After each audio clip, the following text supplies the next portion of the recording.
Recording by Elizabeth Klett. The House of the Vampire by George Sylvester Viereck. Chapter 1. The freakish little leader of the orchestra, newly imported from Sicily to New York, tossed his conductor's wand excitedly through the air, drowning with musical thunders the hum of conversation and the clatter of plates. Yet neither his apish demeanor nor the deafening noises that responded to every movement of his agile body detracted attention from the figure of Reginald Clark and the young man at his side as they smilingly wound their way to the exit. The boy's expression was pleasant, with an inkling of wistfulness, while the soft glimmer of his lucid eyes betrayed the poet and the dreamer. The smile of Reginald Clark was the smile of a conqueror. A suspicion of silver in his crown of dark hair only added dignity to his bearing, while the infinitely ramified lines above the heavy-set mouth spoke at once of subtlety and of strength. Without stretch of the imagination, one might have likened him to a Roman cardinal in the days of the Borgias, who had miraculously stepped forth from a time-stained canvas and slipped into 20th-century evening clothes. With the affability of complete self-possession, he nodded in response to greetings from all sides, inclining his head with special politeness to a young woman whose sea-blue eyes were riveted upon his features with a look of mingled hate and admiration. The woman, disregarding his silent salutation, continued to stare at him wild-eyed, as a damned soul in purgatory might look at Satan passing in regal splendor through the 70 times sevenfold circles of hell. Reginald Clark walked on unconcernedly through the rows of gay diners, still smiling, affable, calm. But his companion bethought himself of certain rumors he had heard concerning Ethel Brandenburg's mad love for the man, from whose features she could not even now turn her eyes. Evidently her passion was unreciprocated. It had not always been so. There was a time in her career, some years ago in Paris, when it was whispered that she had secretly married him, and not much later, obtained a divorce. The matter was never cleared up, as both preserved an uncompromising silence upon the subject of their matrimonial experience. Certain it was that, for a space, the genius of Reginald Clark had completely dominated her brush, and that, ever since he had thrown her aside, her pictures were but plagiarisms of her former artistic self. The cause of the rupture between them was a matter only of surmise, but the effect it had on the woman testified clearly to the remarkable power of Reginald Clark. He had entered her life, and behold, the world was transfixed on her canvases in myriad hues of transcending radiance.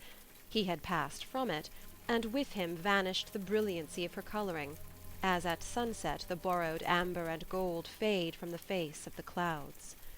The glamour of Clark's name may have partly explained the secret of his charm, but even in circles where literary fame is no passport, he could, if he chose, exercise an almost terrible fascination. Subtle and profound, he had ransacked the coffers of medieval dialecticians and plundered the arsenals of the sophists.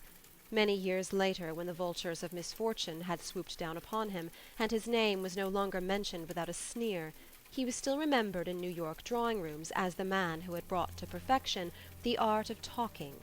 Even to dine with him was a liberal education. Clark's marvelous conversational power was equaled only by his marvelous style.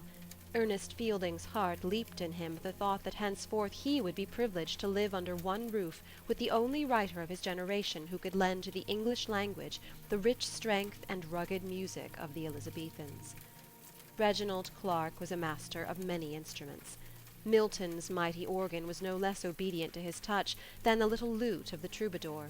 He was never the same, that was his strength. Clark's style possessed at once the chiseled chasteness of a Greek marble column and the elaborate deviltry of the late Renaissance. At times his winged words seemed to flutter down the page frantically like Baroque angels. At other times nothing could have more adequately described his manner than the timeless calm of the gaunt pyramids. The two men had reached the street. Reginald wrapped his long spring coat round him. "I shall expect you tomorrow at 4, he said. The tone of his voice was deep and melodious, suggesting hidden depths and cadences. "I shall be punctual." The younger man's voice trembled as he spoke. "I look forward to your coming with much pleasure. I am interested in you." The glad blood mounted to earnest cheeks at praise from the austere lips of this arbiter of literary elegance. An almost imperceptible smile crept over the other man's features. "I am proud that my work interests you," was all the boy could say. "I think it is quite amazing. But at present," here Clark drew out a watch set with jewels, "I am afraid I must bid you good-bye." He held Ernest's hand for a moment in a firm, genial grasp, then turned away briskly, while the boy remained standing, open-mouthed. The crowd jostling against him carried him almost off his feet, but his eyes followed far into the night the masterful figure of Reginald Clark, toward whom he felt himself drawn with every fibre of his body and the warm enthusiasm of his generous youth. Chapter 2. With elastic step, inhaling the night air with voluptuous delight, Reginald Clark made his way down Broadway, lying stretched out before him, bathed in light and pulsating with life. His world-embracing intellect was powerfully attracted by the giant city's motley activities. On the street, as in the salon, his magnetic power compelled recognition, and he stepped through the midst of the crowd as a Circassian blade cleaves water. After walking a block or two, he suddenly halted before a jeweler's shop. Arrayed in the window were priceless gems that shone in the glare of electricity like mystical serpent eyes, green, pomegranate, and water blue. And as he stood there, the dazzling radiance before him was transformed in the prism of his mind into something great and very wonderful that might some day be a poem. Then his attention was diverted by a small group of tiny girls dancing on the sidewalk to the husky strains of an old hurdy-gurdy. He joined the circle of amused spectators, to watch those pink-ribboned bits of femininity swaying airily to and fro in unison with the tune. One especially attracted his notice, a slim, olive-colored girl from a land where it is always spring. Her whole being translated into music, with hair disheveled and feet hardly touching the ground, the girl suggested an orange-leaf dancing on a sunbeam. The rasping street-organ, perchance, brought to her melodious reminiscences of some flute-playing Savoyard boy, brown-limbed and dark of hair. For several minutes Reginald Clark followed with keen delight each delicate curve her graceful limbs described. Then, was it that she grew tired, or that the stranger's persistent scrutiny embarrassed her, the music oozed out of her movements. They grew slower, angular, almost clumsy.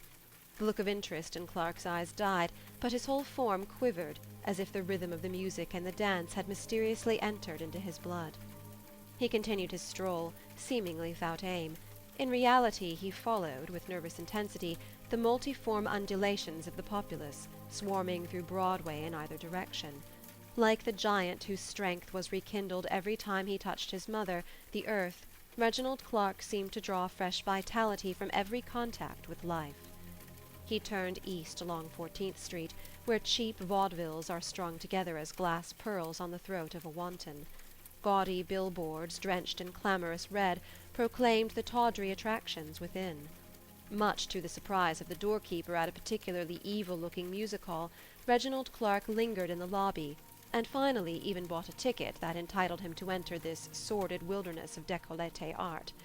Street snipes, a few working men, dilapidated sportsmen, and women whose ruined youth thick layers of powder and paint, even in this artificial light, could not restore, constituted the bulk of the audience.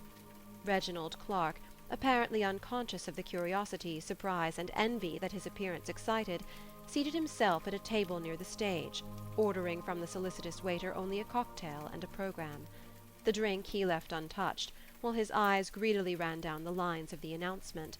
When he had found what he sought, he lit a cigar, paying no attention to the boards, but studying the audience with cursory interest until the appearance of Betsy, the hyacinth girl.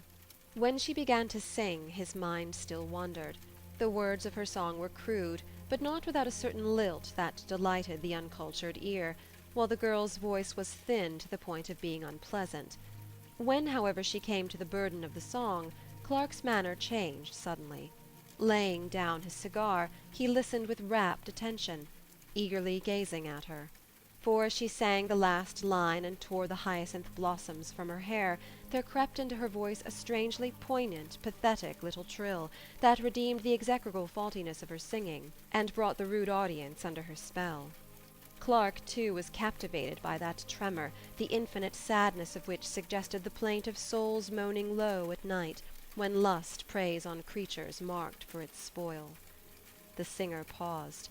Still those luminous eyes were upon her. She grew nervous. It was only with tremendous difficulty that she reached the refrain. As she sang the opening lines of the last stanza, an inscrutable smile curled on Clark's lips. She noticed the man's relentless gaze and faltered. When the burden came, her singing was hard and cracked. The tremor had gone from her voice. Chapter 3. Long before the appointed time, Ernest walked up and down in front of the abode of Reginald Clark, a stately apartment house overlooking Riverside Drive. Misshapen automobiles were chasing by, carrying to the cool river's marge the restlessness and the fever of American life. But the bustle and the noise seemed to the boy only auspicious omens of the future. Jack, his roommate and dearest friend, had left him a month ago, and for a space he had felt very lonely.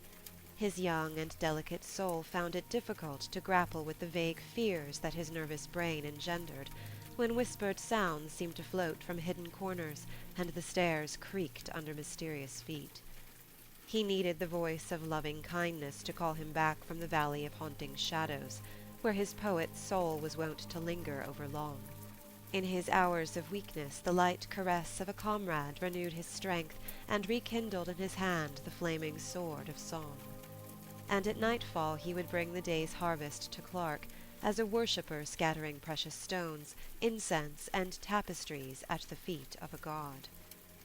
Surely he would be very happy, and as the heart at times leads the feet to the goal of its desire, while multicolored dreams like dancing girls lull the will to sleep, he suddenly found himself stepping from the elevator car to Reginald Clark's apartment. Already was he raising his hand to strike the electric bell, when a sound from within made him pause halfway. "No, there's no help," he heard Clark say. His voice had a hard, metallic clangor. A boyish voice answered plaintively. What the words were Ernest could not distinctly hear, but the suppressed sob in them almost brought the tears to his eyes. He instinctively knew that this was the finale of some tragedy. He withdrew hastily, so as not to be a witness of an interview that was not meant for his ears. Reginald Clark probably had good reason for parting with his young friend, whom Ernest surmised to be Abel Felton, a talented boy whom the master had taken under his wings. In the apartment a momentary silence had ensued. This was interrupted by Clark. "It will come again, in a month, in a year, in 2 years." "No, no, it is all gone," sobbed the boy. "Nonsense. You are merely nervous. But that is just why we must part. There is no room in one house for 2 nervous people." "I was not such a nervous wreck before I met you." "Am I to blame for it? For your morbid fancies, your extravagance, the slow tread of a nervous disease, perhaps?" "Who can tell? But I am all confused. I don't know what I am saying. Everything is so puzzling. Life, friendship, you. I fancied you cared for my career, and now you end our friendship without a thought." "We must all follow the law of our being." "The laws are within us and in our control." "They are within us and beyond us. It is the physiological structure of our brains, our nerve cells, that makes and mars our lives." "Our mental companionship was so beautiful. It was meant to last." "That is the dream of youth. Nothing lasts. Everything flows. Pantare. We are all but sojourners in an inn. Friendship, as love, is an illusion. Life has nothing to take from a man who has no illusions." "It has nothing to give him." They said good-bye. At the door Ernest met Abel. "Where are you going?" he asked. "For a little pleasure trip." Ernest knew that the boy lied. He remembered that Abel Felton was at work upon some book, a play or a novel. It occurred to him to inquire how far he had progressed with it. Abel smiled sadly. "I am not writing it." "Not writing it?" "Reginald is." I'm afraid I don't understand. Never mind. Someday you will. Chapter 4. I am so happy you came, Reginald Clark said, as he conducted Ernest into his studio. It was a large, luxuriously furnished room overlooking the Hudson and Riverside Drive. Dazzled and bewildered, the boy's eyes wandered from object to object, from picture to statue. Despite seemingly incongruous details, the whole arrangement possessed style and distinction. A satyr on the mantelpiece whispered obscene secrets into the ears of Saint Cecilia. The argent limbs of Antinous brushed against the garments of Mona Lisa, and from a corner a little rococo lady peered coquettishly at the grey image of an Egyptian sphinx. There was a picture of Napoleon facing the image of the crucified. Above all, in the semi-darkness, artificially produced by heavy draperies, towered two busts. "Shakespeare and Balzac!" Ernest exclaimed with some surprise. "Yes," explained Reginald.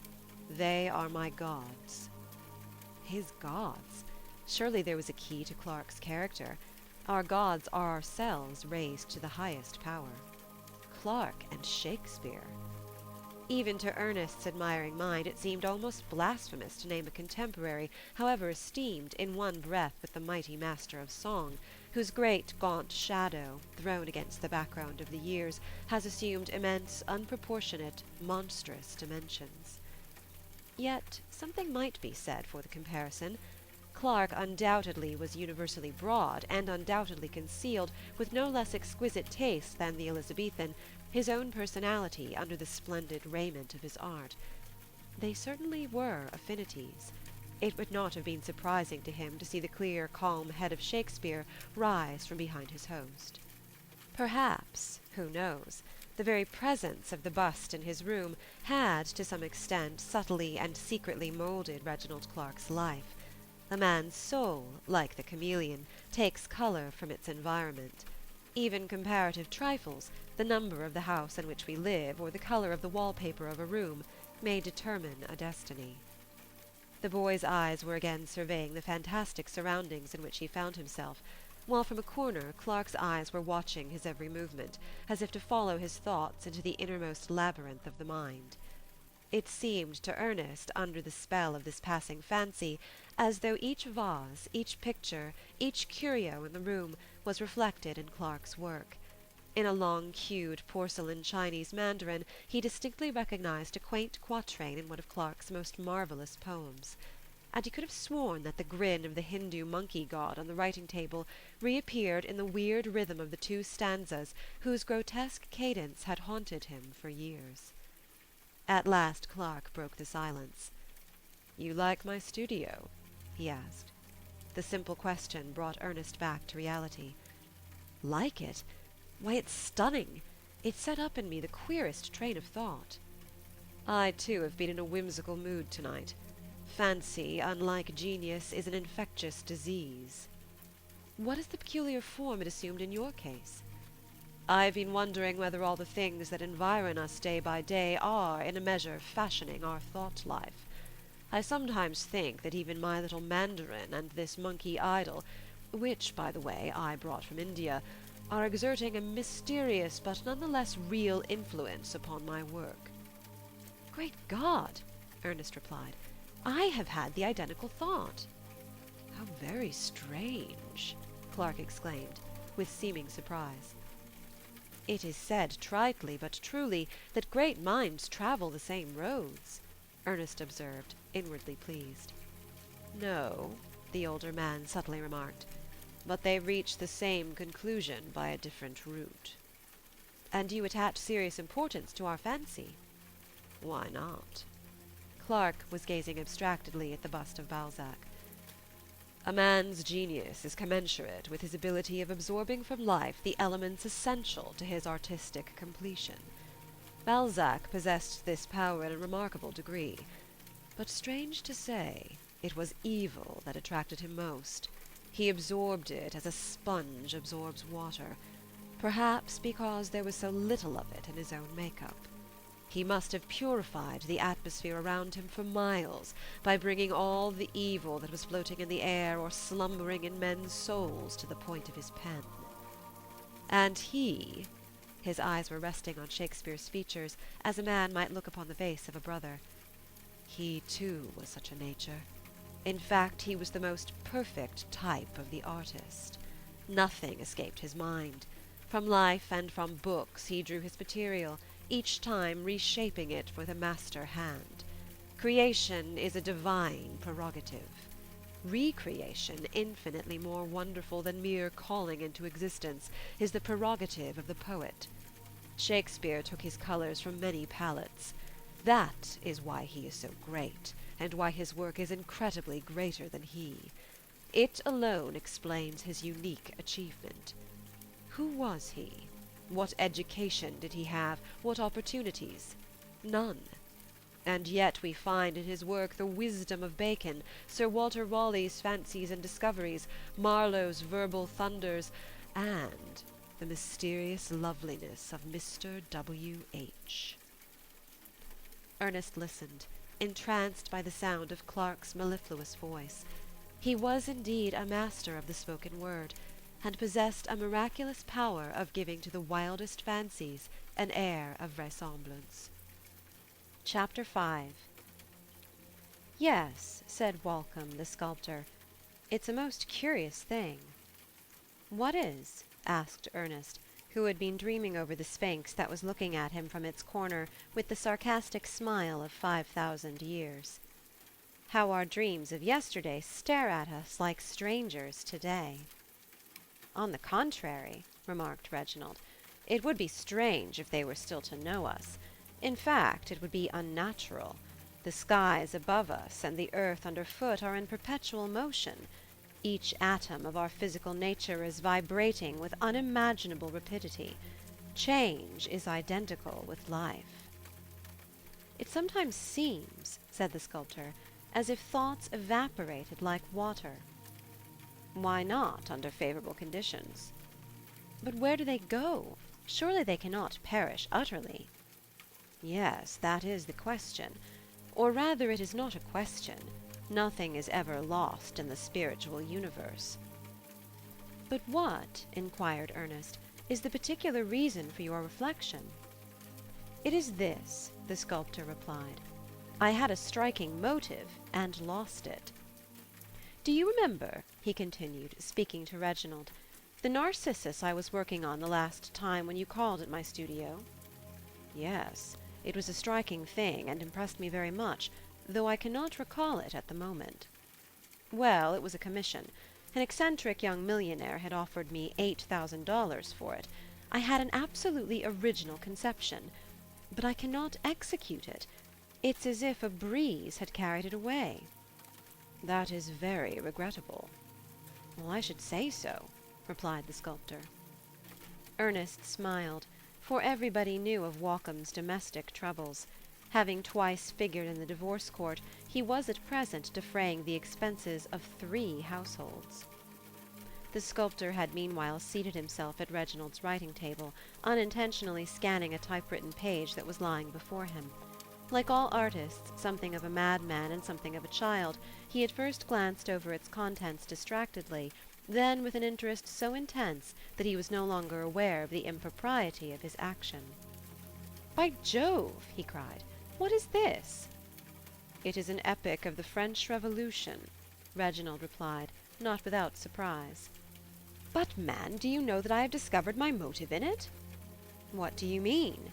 asked Ernest, looking first at Reginald and then at Walcom, whose sanity he began to doubt. "Listen!" And the sculptor read, trembling with emotion, a long passage whose measured cadence delighted Ernest's ear, without, however, enlightening his mind as to the purport of Walcom's cryptic remark. Reginald said nothing, but the gleam in his eye showed that this time, at least, his interest was alert. Walcom saw the hopelessness of making clear his meaning without an explanation. "I forget you haven't a sculptor's mind. I am so constituted that, with me, all impressions are immediately translated into the sense of form. I do not hear music.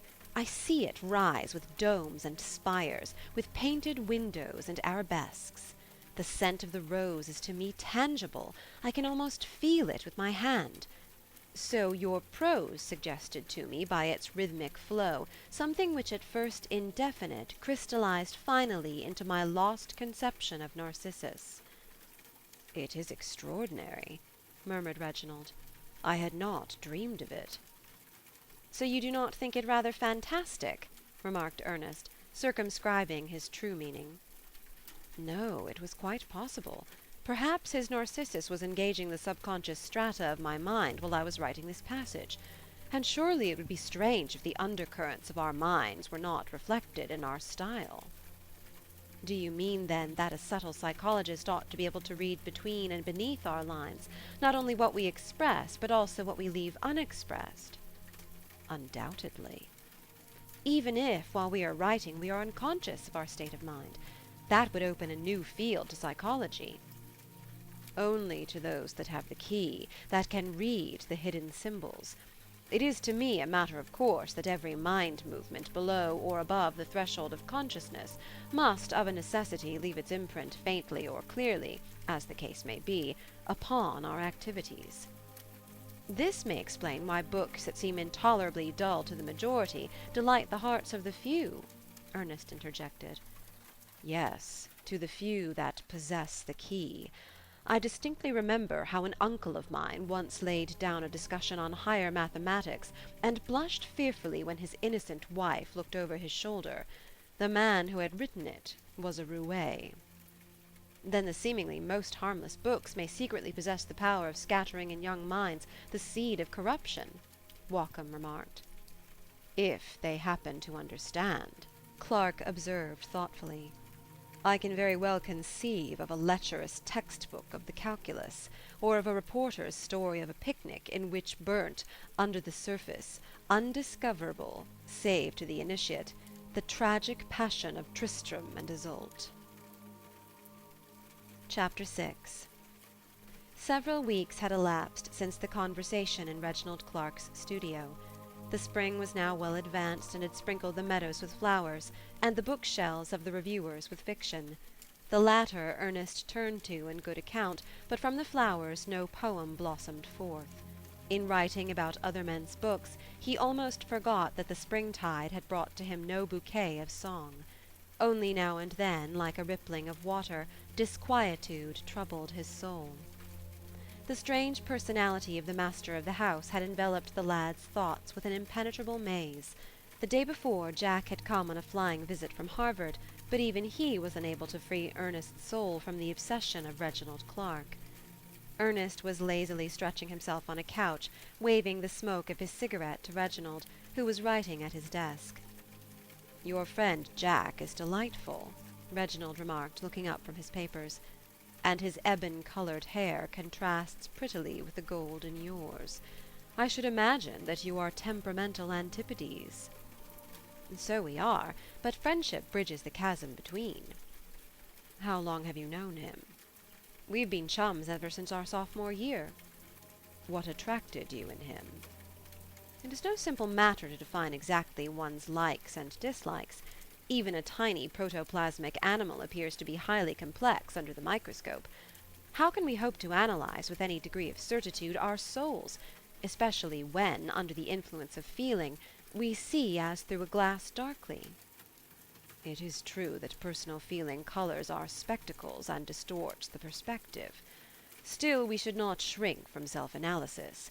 We must learn to see clearly into our own hearts if we would give vitality to our work. Indiscretion is the better part of literature, and it behooves us to hound down each delicate, elusive shadow of emotion, and convert it into copy." "It is because I am so self-analytical that I realize the complexity of my nature, and am at a loss to define my emotions.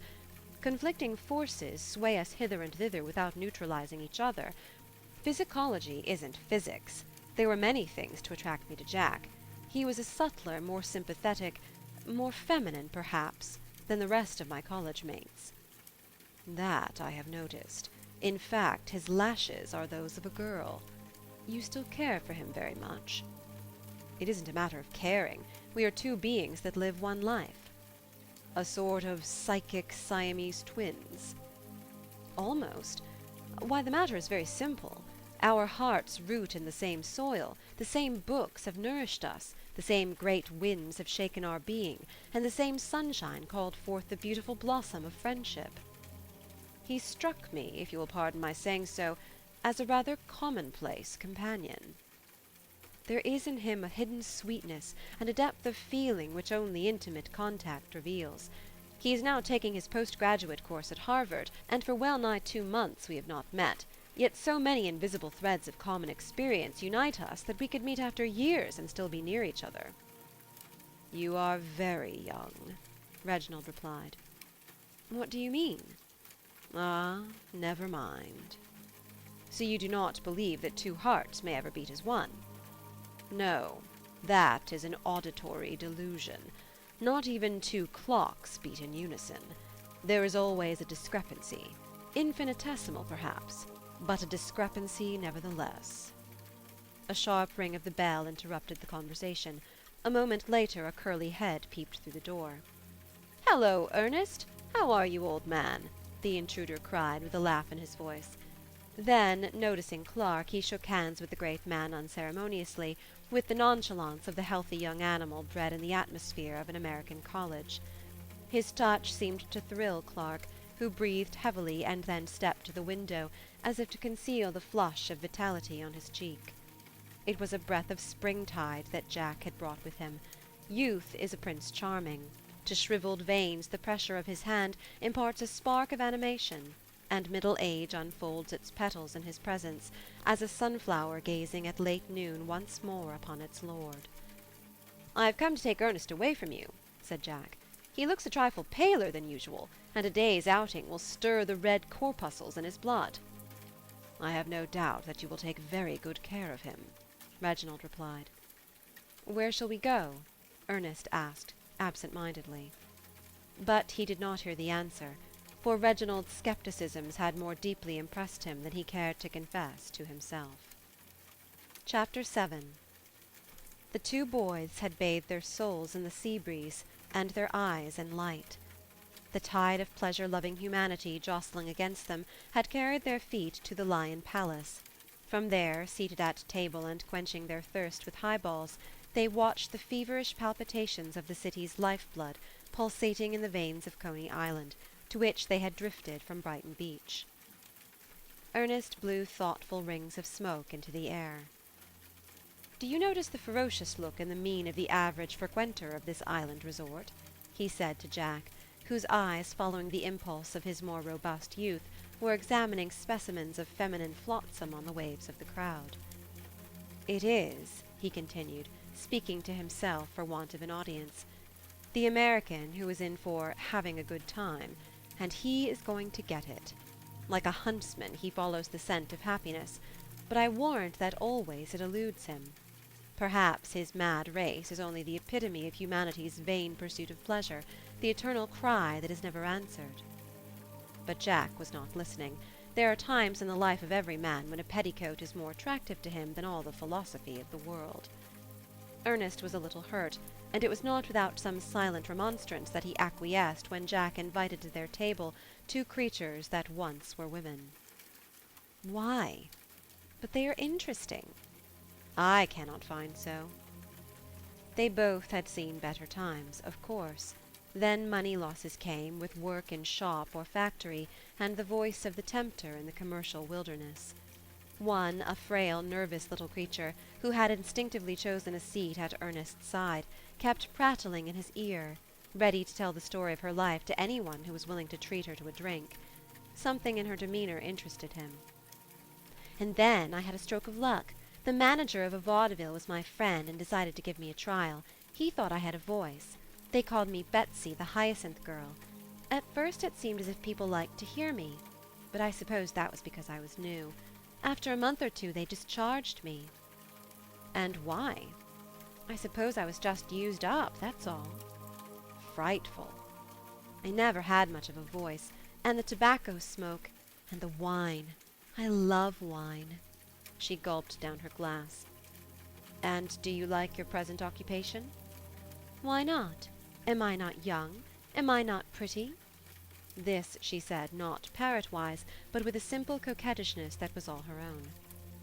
On the way to the steamer a few moments later, Ernest asked half reproachfully, "Jack, and you really enjoyed this conversation?" "Didn't you?" "Do you mean this?" "Why, yes, she was very agreeable." Ernest frowned. "We're 20, Ernest. And then, you see, it's like a course in sociology. Susie—" "Susie, that was her name?" "Yes." "So she had a name?" "Of course." "She shouldn't. It should be a number. They may not be pillars of society, still they're human." "Yes," said Ernest, "that is the most horrible part of it." Chapter 8. The moon was shining brightly. Swift and sure the prow of the night-boat parted the silvery foam.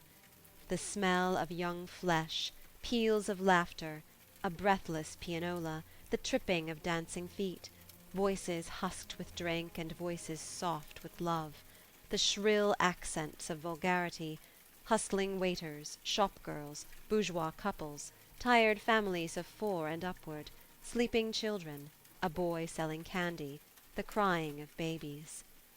The two friends were sitting on the upper deck, muffled in their long raincoats. In the distance the Empire City rose radiant from the mist. "Say, Ernest, you should spout some poetry as of old. Are your lips stricken mute, or are you still thinking of Coney Island?" "Oh no, the swift wind has taken it away. I am clean, I am pure. Life has passed me. It has kissed me, but it has left no trace." He looked upon the face of his friend. Their hands met. They felt with keen enjoyment the beauty of the night, of their friendship, and of the city beyond. Then Ernest's lips moved softly, musically, twitching with a strange ascetic passion that trembled in his voice as he began. "Huge steel-ribbed monsters rise into the air, her Babylonian towers, while on high, like gilt-scaled serpents, glide the swift trains by. Or, underfoot, creep to their secret lair. 1,000 lights are jewels in her hair, the sea her girdle, and her crown the sky. Her life-blood throbs, the fevered pulses fly. Immense, defiant, breathless she stands there, and ever listens in the ceaseless din, waiting for him, her lover, who shall come, whose singing lips shall boldly claim their own, and render sonant what in her was dumb. The splendor and the madness and the sin, her dreams in iron and her thoughts of stone." He paused. The boat glided on. For a long time neither spoke a word. After a while Jack broke the silence. "And are you dreaming of becoming the lyric mouth of the city, of giving utterance to all its yearnings, its dreams in iron and thoughts of stone?" "No," replied Ernest simply, "not yet. It is strange to what impressions the brain will respond. In Clark's house, in the midst of inspiring things, inspiration failed me. But while I was with that girl an idea came to me. An idea, big, real." "Will it deal with her?" Ernest smiled. "Oh no, she personally has nothing to do with it. At least not directly. It was the commotion of blood and brain. The air, the change. I don't know what." "What will it be?" asked Jack, with interest all alert. "A play. A wonderful play. And its heroine will be a princess, a little princess with a yellow veil." "What of the plot?" "That I shall not tell you today. I shall not breathe a word to anyone. It will take you all by surprise, and the public by storm." "So it will be playable?" "If I am not very much mistaken, you will see it on Broadway within a year. And," he added graciously, "I will let you have 2 box seats for the first night." They both chuckled at the thought, and their hearts leaped within them. "I hope you will finish it soon," Jack observed after a while. "You haven't done much of late." "A similar reflection was on my mind when you came yesterday. That accounts for the low spirits in which you found me." "Ah, indeed," Jack replied, measuring Ernest with a look of wonder. "But now your face is aglow. It seems that the blood rushes to your head swifter at the call of an idea than at the kiss of a girl." "Thank God!" Ernest remarked with a sigh of relief. "Mighty forces within me are fashioning the limpid thought. Passion may grip us by the throat momentarily. Upon our backs we may feel the lashes of desire and bathe our souls in flames of many hues, but the joy of activity is the ultimate passion." Chapter 9. It seemed indeed as if work was to Ernest what the sting of pleasure is to the average human animal. The interplay of his mental forces gave him the sensuous satisfaction of a woman's embrace. His eyes sparkled, his muscle tightened, the joy of creation was upon him. Often very material reasons, like stone weights tied to the wings of a bird, stayed the flight of his imagination. Magazines were waiting for his copy, and he was not in the position to let them wait. They supplied his bread and butter. Between the bread and butter, however, the play was growing scene by scene. In the lone hours of the night he spun upon the loom of his fancy a brilliant weft of swift desire, heavy, perfumed, oriental, interwoven with bits of gruesome tenderness. The thread of his own life intertwined with the thread of the story. All genuine art is autobiography. It is not, however, necessarily a revelation of the artist's actual self, but of a myriad of potential selves. Ah, our own potential selves! They are sometimes beautiful, often horrible, and always fascinating. They loom to heavens none too high for our reach. They stray to yawning hells beneath our very feet. The man who encompasses heaven and hell is a perfect man, but there are many heavens and more hells. The artist snatches fire from both. Surely the assassin feels no more intensely the lust of murder than the poet who depicts it in glowing words. The things he writes are as real to him as the things that he lives, but in his realm the poet is supreme. His hands may be red with blood or white with leprosy, he still remains king. Woe to him, however, if he transcends the limits of his kingdom and translates into action the secret of his dreams. The throng that before applauded him will stone his quivering body, or nail to the cross his delicate hands and feet. Sometimes days passed before Ernest could concentrate his mind upon his play. Then the fever seized him again, and he strung pearl on pearl, line on line, without entrusting a word to paper. Even to discuss his work before it had received the final brushstrokes would have seemed indecent to him. Reginald, too, seemed to be in a turmoil of work.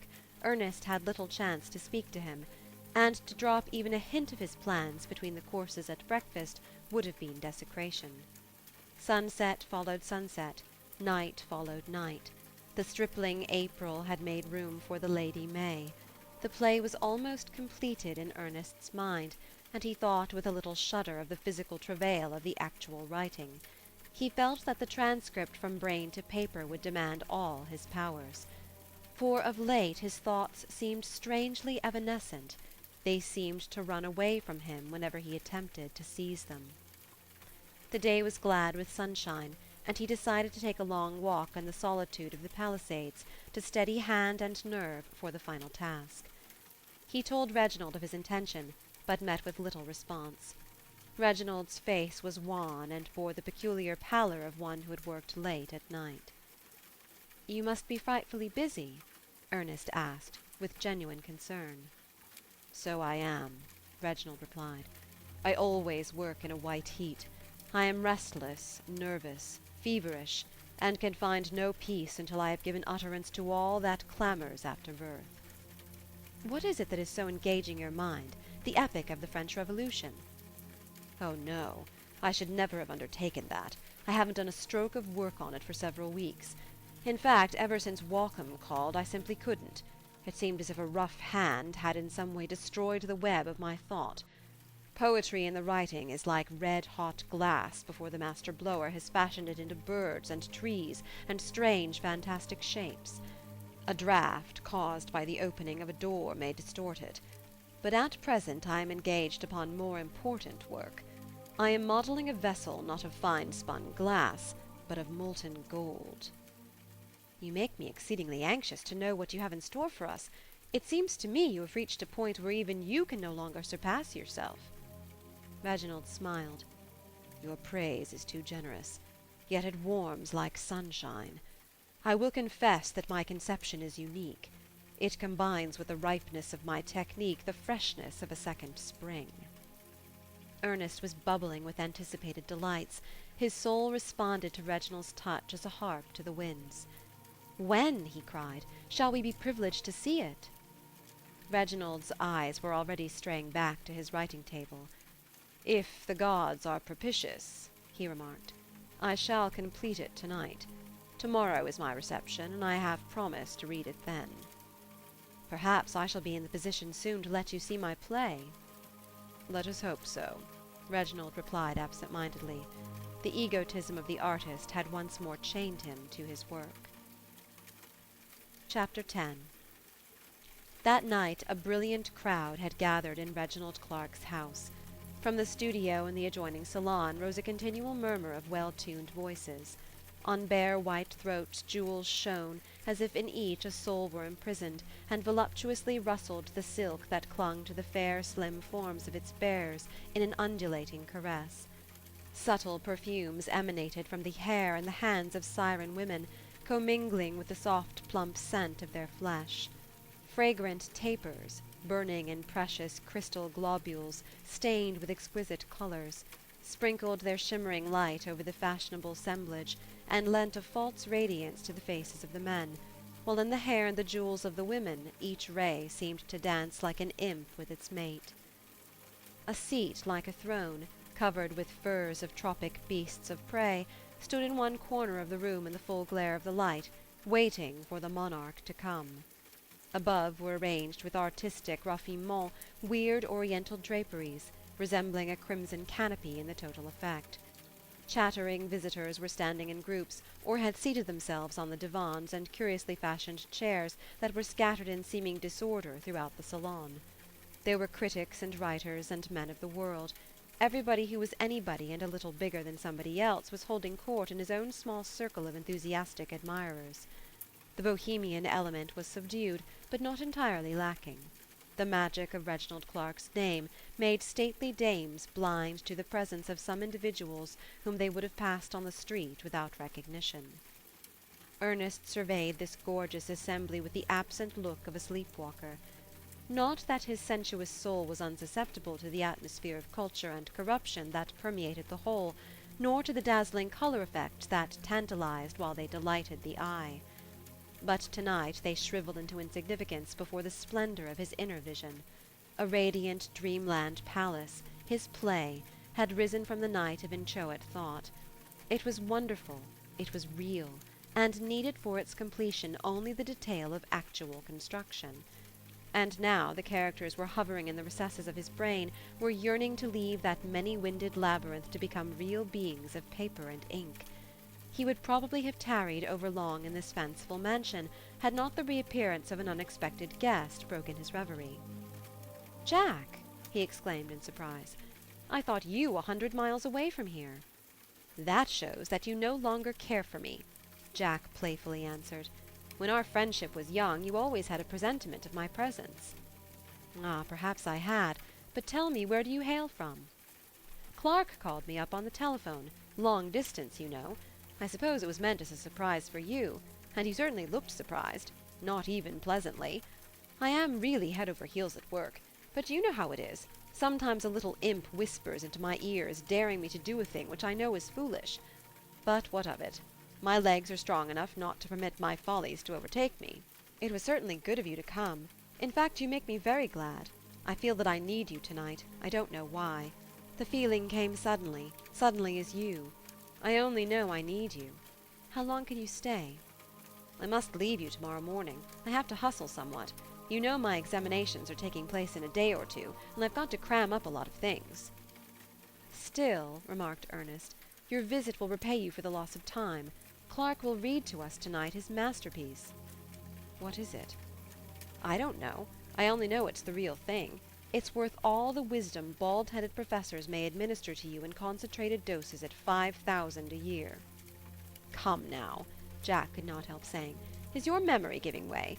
Don't you remember your own days in college, especially the mathematical examinations? You know that your marks came always pretty near the absolute zero." "Jack!" cried Ernest in honest indignation. "Not the last time. The last time I didn't flunk." "No, because your sonnet on Cartesian geometry roused even the math fiend to compassion. And don't you remember Professor Squealer, whose heart seemed to leap with delight whenever he could tell you that, in spite of incessant toil on your part, he had again flunked you in physics with 59.5%? And he wouldn't raise the mark to 60. God forgive him. I cannot." Here their exchange of reminiscences was interrupted. There was a stir. The little potentates of conversation hastened to their seats before their minions had wholly deserted them. The king was moving to his throne. Assuredly Reginald Clark had the bearing of a king. Leisurely he took his seat under the canopy. A hush fell on the audience.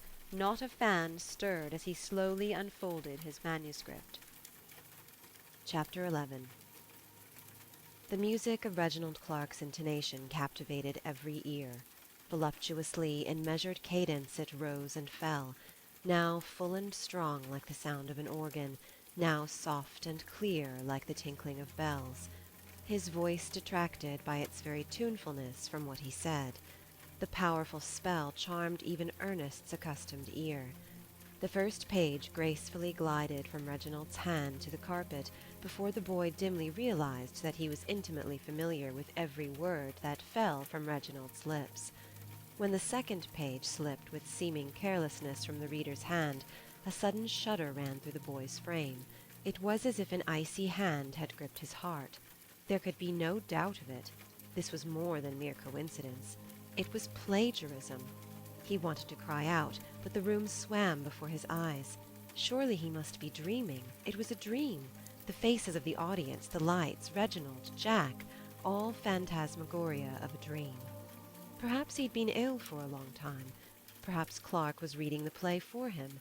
He did not remember having written it, but he probably had fallen sick after its completion.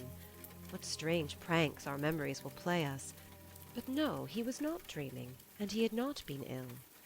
He could endure the horrible uncertainty no longer. His overstrung nerves must find relaxation in some way or break with a twang. He turned to his friend, who was listening with rapt attention. "Jack, Jack," he whispered. "What is it?" "That is my play." "You mean that you inspired it?" "No, I have written it, or rather was going to write it." "Wake up, Ernest, you are mad." "No, in all seriousness, it is mine. I told you, don't you remember, when we returned from Coney Island, that I was writing a play?" "Ah, but not this play." "Yes, this play. I conceived it. I practically wrote it." "The more's the pity that Clark had preconceived it." "But it is mine."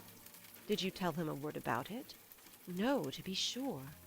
"Did you leave the manuscript in your room?" "I had, in fact, not written a line of it. No, I had not begun the actual writing." "Why should a man of Clark's reputation plagiarize your plays, written or unwritten?" "I can see no reason, but—" "Tut, tut!" For already this whispered conversation had elicited a look like a stab from a lady before them. Ernest held fast to the edge of his chair. He must cling to some reality, or else drift rudderless in a dim sea of vague apprehensions. Or was Jack right? Was his mind giving way? No, no, no. There must be a monstrous secret somewhere. But what matter? Did anything matter? He had called on his mate like a ship lost in the fog. For the first time he had not responded. He had not understood. The bitterness of tears rose to the boy's eyes. Above it all, melodiously, ebbed and flowed the rich accents of Reginald Clark.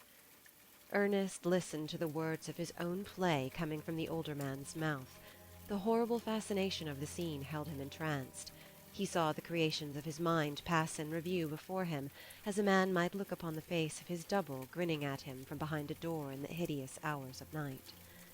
They were all there, the mad king, the subtle-witted courtiers, the sombre-hearted prince, the queen mother who had loved a jester better than her royal mate, and the fruit of their shameful alliance, the Princess Marigold, a creature woven of sunshine and sin.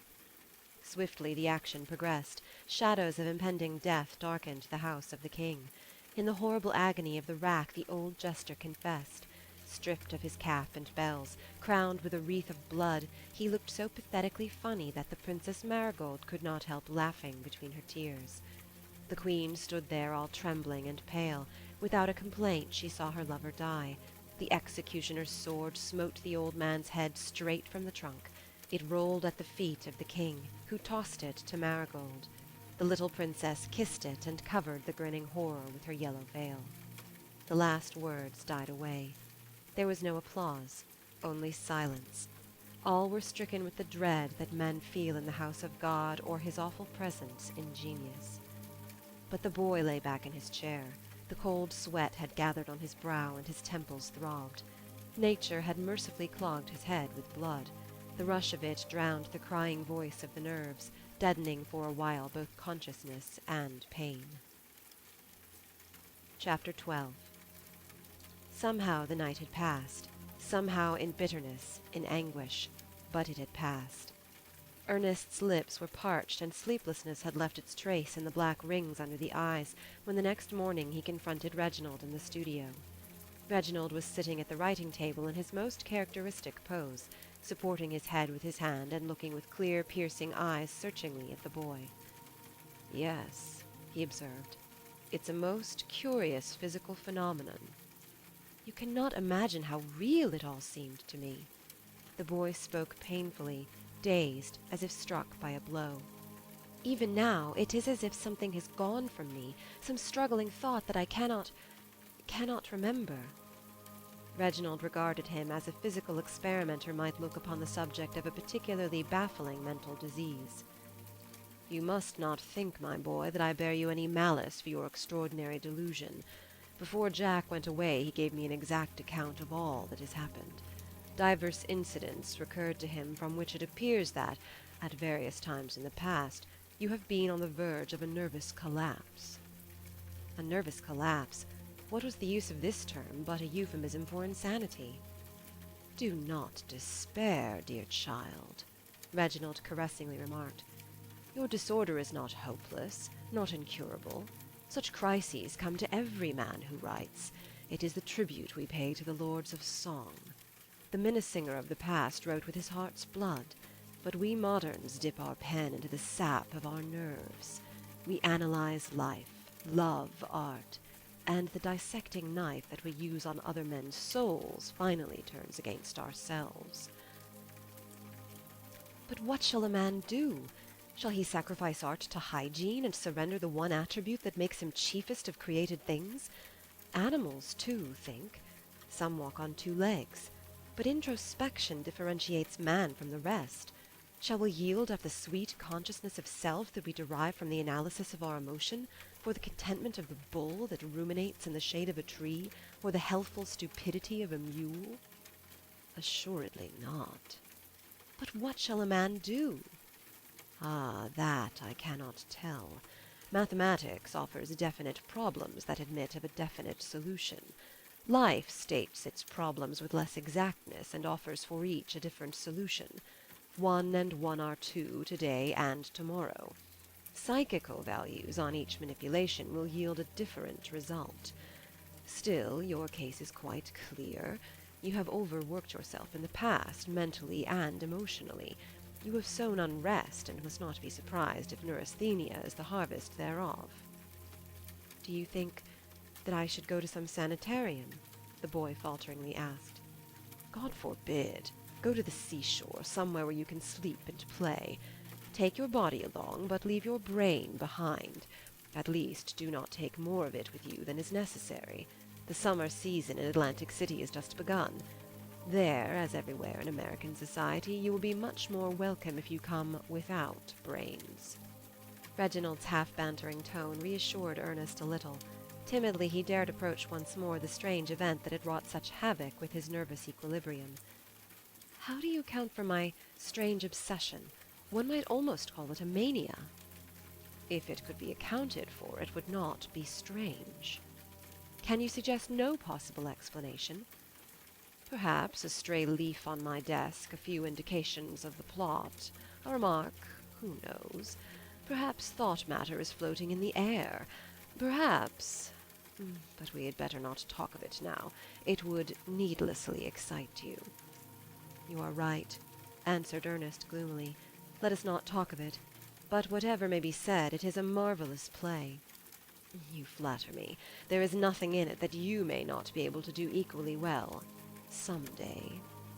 "Ah, no," the boy replied, looking up to Reginald with admiration. "You are the master." Chapter 13. Lazily Ernest stretched his limbs on the beach of Atlantic City. The sea, that purger of sick souls, had washed away the fever and the fret of the last few days. The wind was in his hair, and the spray was in his breath, while the rays of the sun kissed his bare arms and legs. He rolled over in the glittering sand in the sheer joy of living. Now and then a wavelet stole far into the beach, as if to caress him, but pined away ere it could reach its goal. It was as if the enamoured sea was stretching out its arms to him. Who knows, perhaps through the clear water some green-eyed nymph, or a young sea-god with the tang of the sea in his hair, was peering amorously at the boy's red mouth. The people of the deep love the red warm blood of humankind. It is always the young that they lure to their watery haunts, never the shrivelled limbs that totter shivering to the grave. Such fancies came to Ernest as he lay on the shore in his bathing attire, happy, thoughtless, animal. The sun and the sea seemed to him two lovers vying for his favour. The sudden change of environment had brought complete relaxation and had quieted his rebellious, assertive soul. He was no longer a solitary unit, but one with wind and water, herb and beach and shell. Almost voluptuously his hand toyed with the hot sand that glided caressingly through his fingers, and buried his breast and shoulder under its glittering burden. A summer girl who passed lowered her eyes coquettishly. He watched her without stirring. Even to open his mouth or to smile would have seemed too much exertion. Thus he lay for hours. When at length noon drew nigh, it cost him a great effort of will to shake off his drowsy mood and exchange his airy costume for the conventional habiliments of the dining-room. He had taken lodgings in a fashionable hotel. An unusual stroke of good luck, hack work that paid outrageously well, had made it possible for him to idle for a time without a thought of the unpleasant necessity of making money. One single article to which he signed his name only with reluctance had brought to him more gear than a series of golden sonnets. Surely, he thought, the social revolution ought to begin from above. What right has the bricklayer to grumble when he receives for a week's work almost more than I for a song? Thus soliloquizing, he reached the dining-room. The scene that unfolded itself before him was typical, the table overloaded, the women overdressed. The luncheon was already in full course when he came. He mumbled an apology and seated himself on the only remaining chair next to a youth who reminded him of a well-dressed dummy. With slight weariness his eyes wandered in all directions for more congenial faces when they were arrested by a lady on the opposite side of the table. She was clad in a silk robe with curiously embroidered network that revealed a nervous and delicate throat. The rich effect of the network was relieved by the studied simplicity with which her heavy chestnut-colored hair was gathered in a single knot. Her face was turned away from him, but there was something in the carriage of her head that struck him as familiar. When at last she looked him in the face, the glass almost fell from his hand. It was Ethel Brandenburg. She seemed to notice his embarrassment and smiled. When she opened her lips to speak, he knew by the haunting sweetness of the voice that he was not mistaken. "Tell me," she said wistfully, "you have forgotten me. They all have." He hastened to assure her that he had not forgotten her. He recollected now that he had first been introduced to her in Walkham's house some years ago, when a mere college boy he had been privileged to attend one of that master's famous receptions. She had looked quite resolute and very happy then, not at all like the woman who had stared so strangely at Reginald in the Broadway restaurant. He regarded this encounter as very fortunate. He knew so much of her personal history that it almost seemed to him as if they had been intimate for years. She, too, felt on familiar ground with him. Neither as much as whispered the name of Reginald Clark, yet it was he, and the knowledge of what he was to them, that linked their souls with a common bond. Chapter 14. It was the third day after their meeting. Hour by hour their intimacy had increased. Ethel was sitting in a large wicker chair. She restlessly fingered her parasol, mechanically describing magic circles in the sand. Ernest lay at her feet. With his knees clasped between his hands, he gazed into her eyes. "Why are you trying so hard to make love to me?" the woman asked, with the half-amused smile with which the Eve near 30 receives the homage of a boy. There is an element of insincerity in that smile, but it is a weapon of defense against love's artillery. Sometimes, indeed, the pleading in the boy's eyes and the cry of the blood pierces the woman's smiling superiority. She listens, loves, and loses. Ethel Brandenburg was listening, but the idea of love had not yet entered into her mind. Her interest in Ernest was due in part to his youth and the trembling in his voice when he spoke of love.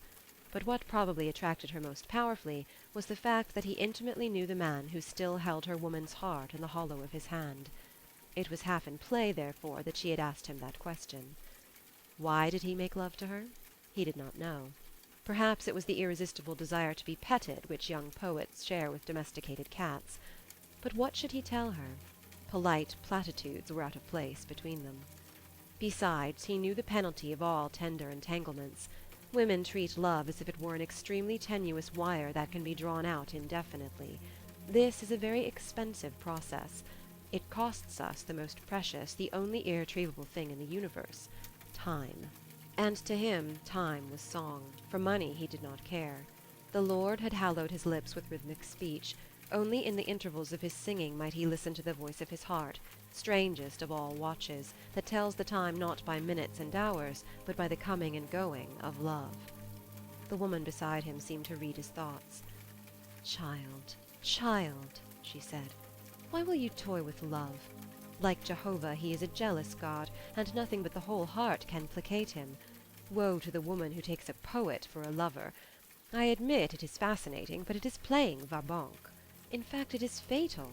Art or love will come to harm. No man can minister equally to both. A genuine poet is incapable of loving a woman." "Pshaw! You exaggerate. Of course there is a measure of truth in what you say, but it is only one side of the truth, and the truth, you know, is always Janus-faced. In fact, it often has more than two faces. I can assure you that I have cared deeply for the women to whom my love poetry was written, and you will not deny that it is genuine." "God forbid. Only you've been using the wrong preposition. You should have said that it was written at them." Ernest stared at her in childlike wonder. "By Jove, you are too devilishly clever!" he exclaimed. After a little silence he said, not without hesitation, "And do you apply your theory to all artists, or only to us makers of rhyme?" "To all," she replied. He looked at her questioningly. "Yes," she said, with a new sadness in her voice. "I, too, have paid the price." "You mean—" "I loved. And art? That was the sacrifice." "Perhaps you have chosen the better part," Ernest said without conviction. "No," she replied. "My tribute was brought in vain." This she said calmly, but Ernest knew that her words were of tragic import. "You love him still," he observed simply. Ethel made no reply. Sadness clouded her face like a veil, or like grey mist over the face of the waters. Her eyes went out to the sea, following the sombre flight of the sea-mews. In that moment he could have taken her in his arms and kissed her with infinite tenderness. But tenderness between man and woman is like a match in a powder magazine. The least provocation, and an amorous explosion will ensue, tumbling down the card-houses of platonic affection. If he yielded to the impulse of the moment, the wine of the springtide would set their blood afire, and from the flames within us there is no escape. "Come, come," she said, "you do not love me." He protested. "Ah," she cried triumphantly, "how many sonnets would you give for me? If you were a usurer in gold instead of in rhyme, I would ask how many dollars. But it is unjust to pay in a coin that we value little. To a man starving in gold mines, a piece of bread weighs more than all the treasures of the earth. To you, I warrant your poems are the standard of appreciation. How many would you give for me? 1, 2, 3? More. Because you think love would repay you with compound interest," she observed merrily. He laughed. And when love turns to laughter, the danger is past for the moment. Chapter 15.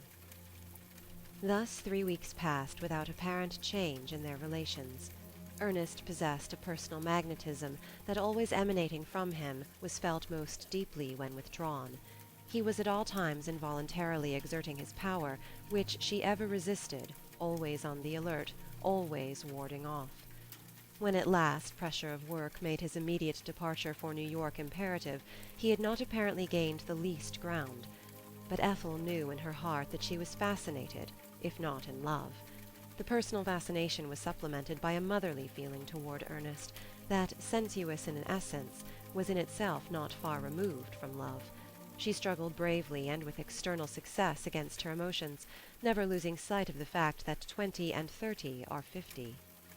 Increasingly aware of her own weakness, she constantly attempted to lead the conversation into impersonal channels, speaking preferably of his work.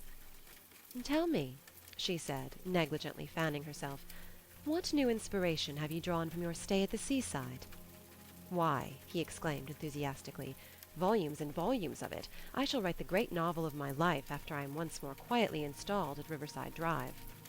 "The great American novel?" she rejoined. "Perhaps." "Who will be your hero? Clark?" There was a slight touch of malice in her words, or rather in the pause between the penultimate word and the last. Ernest detected its presence, and knew that her love for Reginald was dead. Stiff and cold it lay in her heart's chamber, beside how many others, all emboxed in the coffin of memory. "No," he replied after a while, a little piqued by her suggestion. "Clark is not the hero. What makes you think that he casts a spell on everything I do?" "Dear child," she replied, "I know him. He cannot fail to impress his powerful personality upon all with whom he comes in contact, to the injury of their intellectual independence. Moreover, he is so brilliant and says everything so much better than anybody else, that by his very splendor he discourages effort in others. At best, his influence will shape your development according to the tenets of his mind, curious, subtle, and corrupted. You will become mentally distorted, like one of those hunchback Japanese trees, infinitely wrinkled and infinitely grotesque, whose laws of growth are not determined by nature, but by the diseased imagination of the East." "I am no weakling," Ernest asserted, "and your picture of Clark is altogether out of perspective. His splendid successes are to me a source of constant inspiration. We have some things in common, but I realize that it is along entirely different lines that success will come to me. He has never sought to influence me. In fact, I never received the smallest suggestion from him." Here the Princess Marigold seemed to peer at him through the veil of the past, but he waved her aside. "As for my story," he continued, "you need not go so far out of your way to find the leading character." "Who can it be?" Ethel remarked with a merry twinkle. "You?" "Ethel," he said sulkingly, "be serious. You know that it is you." "I am immensely flattered," she replied. "Really, nothing pleases me better than to be immortalized in print, since I have little hope nowadays of perpetuating my name by virtue of pencil or brush. I have been put into novels before, and am consumed with curiosity to hear the plot of yours." "If you don't mind, I had rather not tell you just yet," Ernest said. "It's going to be called Leontina. That's you. But all depends on the treatment. You know it doesn't matter much what you say so long as you say it well. That's what counts. At any rate, any indication of the plot at this stage would be decidedly inadequate." "I think you are right," she ventured. "By all means, choose your own time to tell me. Let's talk of something else. Have you written anything since your delightful book of verse last spring? Surely now is your singing season. By the time we are 30, the springs of pure lyric passion are usually exhausted." Ethel's inquiry somehow startled him. In truth, he could find no satisfactory answer. A remark relative to his play, Clark's play, rose to the threshold of his lips, but he almost bit his tongue as soon as he realized that the strange delusion which had possessed him that night still dominated the undercurrents of his cerebration. No, he had accomplished but little during the last few months, at least by way of creative literature. So he replied that he had made money. "That is something," he said. "Besides, who can turn out a masterpiece every week? An artist's brain is not a machine, and in the respite from creative work I have gathered strength for the future." "But," he said, slightly annoyed, "you are not listening." His exclamation brought her back from the train of thoughts that his words had suggested, for in his reasoning she had recognized the same arguments that she had hourly repeated to herself in defense of her inactivity when she was living under the baneful influence of Reginald Clark. Yes, baneful. For the first time she dared to confess it to herself. In a flash the truth dawned upon her that it was not her love alone, but something else, something irresistible and very mysterious that had dried up the well of creation in her. Could it be that the same power was now exerting its influence upon the struggling soul of this talented boy? Rack her brains as she might, she could not definitely formulate her apprehensions, and a troubled look came into her eyes. "Ethel," the boy repeated impatiently, "why are you not listening? Do you realize that I must leave you in half an hour?" She looked at him with deep tenderness. Something like a tear lent a soft radiance to her large, childlike eyes. Ernest saw it and was profoundly moved. In that moment he loved her passionately. "Foolish boy," she said softly. Then, lowering her voice to a whisper, "You may kiss me before you go." His lips gently touched hers, but she took his head between her hands and pressed her mouth upon his in a long kiss. Ernest drew back a little awkwardly. He had not been kissed like this before. "Poet though you are," Ethel whispered, "you have not yet learned to kiss." She was deeply agitated when she noticed that his hand was fumbling for the watch in his vest pocket. She suddenly released him, and said, a little hurt, "No, you must not miss your train. Go, by all means." Vainly Ernest remonstrated with her. "Go to him," she said, and again, "Go to him." With a heavy heart the boy obeyed. He waved his hat to her once more from below, and then rapidly disappeared in the crowd. For a moment strange misgivings cramped her heart, and something within her called out to him, "Do not go, do not return to that house." But no sound issued from her lips. Worldly wisdom had sealed them, had stifled the inner voice. And soon the boy's golden head was swallowed up in the distance. Chapter 16. While the train sped to New York, Ethel Brandenburg was the one object engaging Ernest's mind. He still felt the pressure of her lips upon his, and his nostrils dilated at the thought of the fragrance of her hair brushing against his forehead. But the moment his foot touched the ferry boat that was to take him to Manhattan, the past 3 weeks were, for the time being at least, completely obliterated from his memory. All his other interests that he had suppressed in her company because she had no part in them came rushing back to him. He anticipated with delight his meeting with Reginald Clark. The personal attractiveness of the man had never seemed so powerful to Ernest as when he had not heard from him for some time. Reginald's letters were always brief. "Professional writers," he was wont to say, "cannot afford to put fine feeling into their private correspondence. They must turn it into copy." He longed to sit with the master in the studio when the last rays of the daylight were tremulously falling through the stained window, and to discuss far into the darkening night philosophies young and old. He longed for Reginald's voice, his little mannerisms, the very perfume of his rooms. There was also a deluge of letters likely to await him in his apartment, for in his hurried departure he had purposely left his friends in the dark as to his whereabouts. Only to Jack he had dropped a little note the day after his meeting with Ethel. He earnestly hoped to find Reginald at home, though it was well nigh 10 o'clock in the evening, and he cursed the "rapid transit" for its inability to annihilate time and space. It is indeed disconcerting to think how many months, if not years, of our earthly sojourn the dwellers in cities spend in transportation conveyances that must be set down as a dead loss in the ledger of life. A nervous impatience against things material overcame Ernest in the subway. It is ever the mere stupid obstacle of matter that weighs down the wings of the soul and prevents it from soaring upward to the sun. When at last he had reached the house, he learned from the hall boy that Clark had gone out. Ruffled in temper, he entered his rooms and went over his mail. There were letters from editors with commissions that he could not afford to reject. Everywhere newspapers and magazines opened their yawning mouths to swallow up what time he had. He realized at once that he would have to postpone the writing of his novel for several weeks, if not longer. Among the letters was one from Jack. It bore the postmark of a little place in the Adirondacks where he was staying with his parents.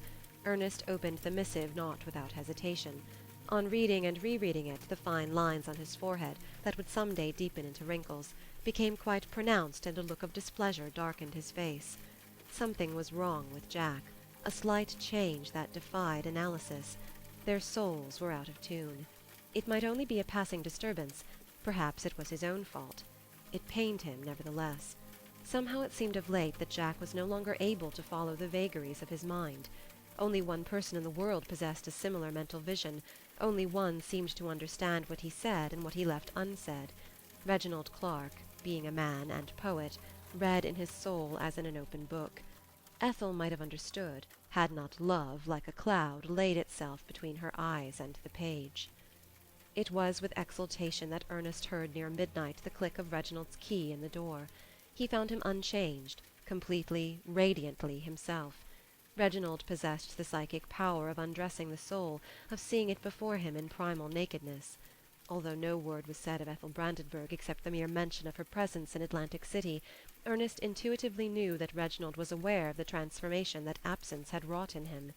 In the presence of this man he could be absolutely himself, without shame or fear of misunderstanding. And by a strange metamorphosis, all his affection for Ethel and Jack went out for the time being to Reginald Clark. Chapter 17. The next day Ernest wrote a letter of more or less superficial tenderness to Ethel.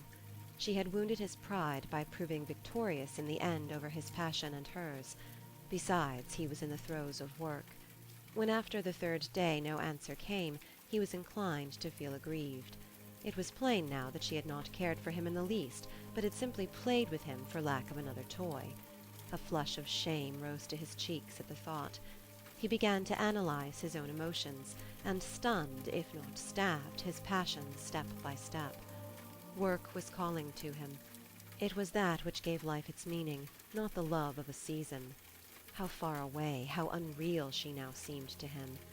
Yes, she was right. He had not cared deeply, and his novel, too, would be written only at her. It was the heroine of his story that absorbed his interest, not the living prototype. Once in a conversation with Reginald he touched upon the subject. Reginald held that modern taste no longer permitted even the photographer to portray life as it is, but insisted upon an individual visualization. No man, he remarked, was ever translated bodily into fiction. In contradiction to life, art is a process of artificial selection. Bearing in mind this motive, Ernest went to work to mold from the material in hand a new Ethel, more real than life. Unfortunately, he found little time to devote to his novel.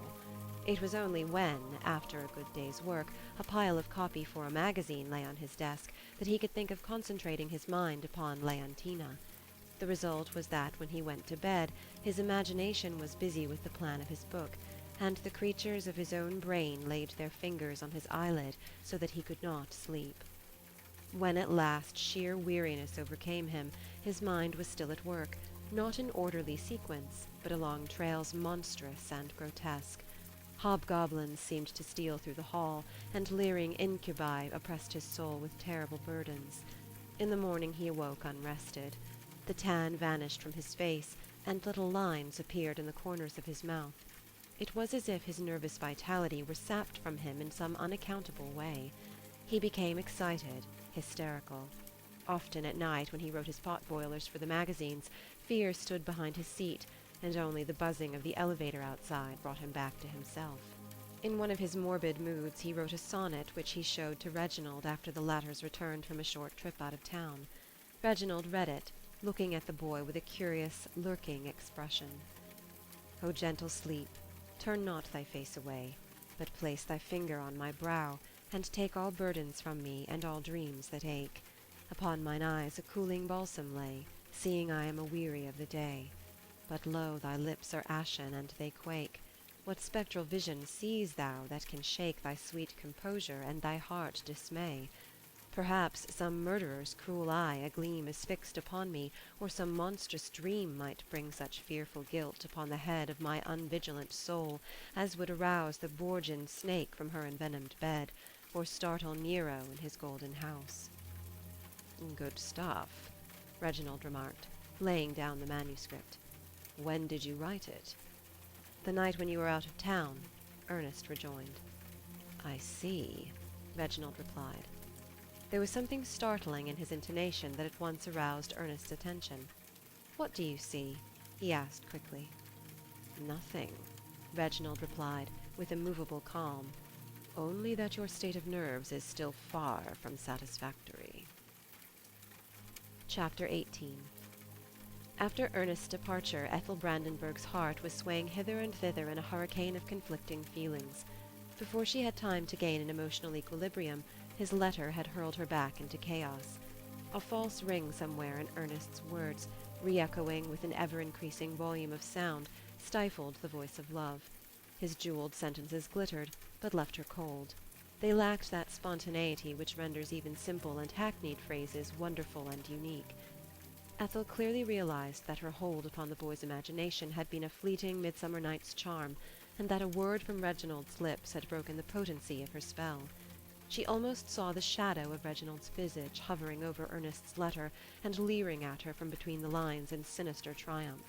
Finally reason came and whispered to her that it was extremely unwise to give her heart into the keeping of the boy. His love, she knew, would have been exacting, irritating at times.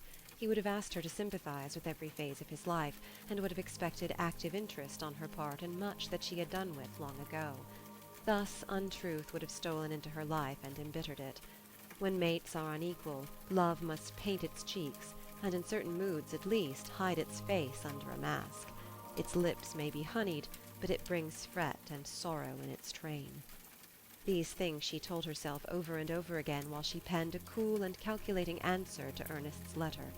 She rewrote it many times, and every time it became more difficult to reply.